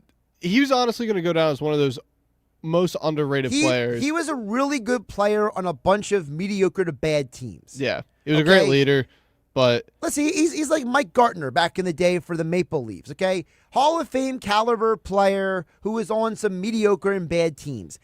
But I'm not, Claude Giroux was not elevating anything. He was, you never showed up on game day to be like, I'm here to see that guy. You show up to see Zegras, Mishkov, Konechny. Like, these guys got an energy, a passion. People show up for Couturier more than they ever showed up for Giroux. Now, I hate to be the Debbie Downer on things because things are looking up. New Era Orange, 100% on board on it. But I do think there were some missed opportunities to make this team even better when it comes to drafting. Like we're going to see tonight, we don't have Sean Couturier, and it's still pretty up in the air about how long he's going to be out. It's not going to be long-term, assuming, but we're just not going to have him tonight. Jet Luchenko sent back to the OHL, back to the Guelph Storm, who's a dumpster fire of an OHL organization. But you see a guy like Zeev Buim in Minnesota who was drafted the spot we were at, actually. We traded 1 pick back to Minnesota. They take Zeev Buim, who's running the #1 power play in the league as a defenseman in Minnesota, and we went with Jet Luchenko, who's like probably going to be a 3C. But we went with a Jet Luchenko because this team has had an issue at the centerman position outside of Sean Couturier for a very long time. But then I also go with here, though, is the year before. We draft Michkov, but then later in that first round, we go Oliver Bonk. I haven't heard anything about Bonk. Hopefully next year is going to be his year. Fair. Where there was a guy, Gabe Perreault, who was the all-time leading scorer of the U.S. National Developmental Program, who goes to the New York Rangers, which hurts. And then also in that Zeev Buim, Jet Luchenko year, you got a guy like Cole Eiserman who goes to the New York Islanders just a few picks after us, who's a perennial great offensive player, which I think this team is desperately going to need. Because if you compare a guy like Michkov with Trevor Zegras and then a young gun, well, Porter Martone is coming up. I'm very excited to see him. But just another stud that could give you 80 points, 30 goals. This future could be looking so much brighter, I think. And I hear you. I think, though, that, you know, I am giving Jones and Briere the benefit of the doubt right now because I see the direction they're going in. No, yeah, I'm not saying this is a failure at all. I think that I'm not saying it literally is, but like it's almost like the Zegras acquisition is kind of like a make good. It's almost like a, hey, I understand that before like Danny Briere saying, before I got here, that some of these draft picks were nothing. That's why I traded away some of these guys, right? You know, they traded away guys who were draft picks over the last several years. And now they bring in a guy like Zegras, almost like Zegras like replaces what they should have or could have been. Now you have to get him locked up. I'd like to see him on like a 6-7 year deal. because this is, of course, the last year that you can offer out 8-year deal contracts Correct. in the NHL. But I would still like to get him on a 6-year deal. I don't know if I'm ready to give him an 8-year deal just because, yes, he is balling out right now. He is obviously probably the best player on this hockey team right now. But he's shown in the past 2 years, like, it hasn't been that consistent. So I'd like to see a little bit more consistency, and then maybe we can talk about an 8-year deal. But I also want to get him signed now because you're seeing these numbers that are going out to guys like Eichel, guys just – not saying that Trevor Zegras is on Jack Eichel's status, but this number is going up and up with these guys. So I think if you can get him on a good deal now, it's going to save you when you have to pay him at the end of this year. Alex, plug your social media for everybody out there. At Philly Licks, Philly LIX on Twitter if you guys want to follow me on there. At Berardus Alex on Instagram if you want to check me out there. And, of course, tomorrow you'll be in here with Nick Earnshaw and Mr. Negadelphier on the Locker Room, 10 to noon on 97.3 ESPN. Of course, I am Josh Hennig, at Josh Hennig on X and YouTube. Like, subscribe, share with your friends. Thanks to Tony Jones from The Athletic talking Sixers, Josh Popper and Bruce Seldon Jr. Friday, November 7th, Boxing Insider Promotions present the action-packed boxing event of the fall season. Friday, November 7th, Tropicana Showroom in Atlantic City. Also, thanks to Andy McNamara for joining us as he always does each and every week. And thanks to all of you watching online, listening on 97.3 ESPN. I appreciate everybody who tunes in and supports the show each and every week. And remember, please support the sponsors who make this show possible. Have a great weekend, everybody. Be safe. If you're out and about in Southern Cape May County tomorrow, you might see me out and about tomorrow. Josh Hennig, have a great weekend, everybody. I'll catch you on Monday with Mike Gill on the Sports Hey, Bash. it's Nick Earnshaw filling in for Billy Schwein this Sunday in the Locker Room. I'll be joined by Mr. Negadelphia, PJ Corda, and producer Alex Berardis as we dive into the Eagles' bye week, Sixers and Flyers hot starts, plus we'll get the keys to the game with Fox 29 sports anchor Scott Grayson, brought to you by Blitz's Market of Ocean City. In Hour 2, we'll talk with fantasy football guru Brian Hartley, brought to you by Charlie's Bar Summers Point. It's everything you want in Philly sports right here in the Locker Room with me, Nick Earnshaw, this Sunday. Every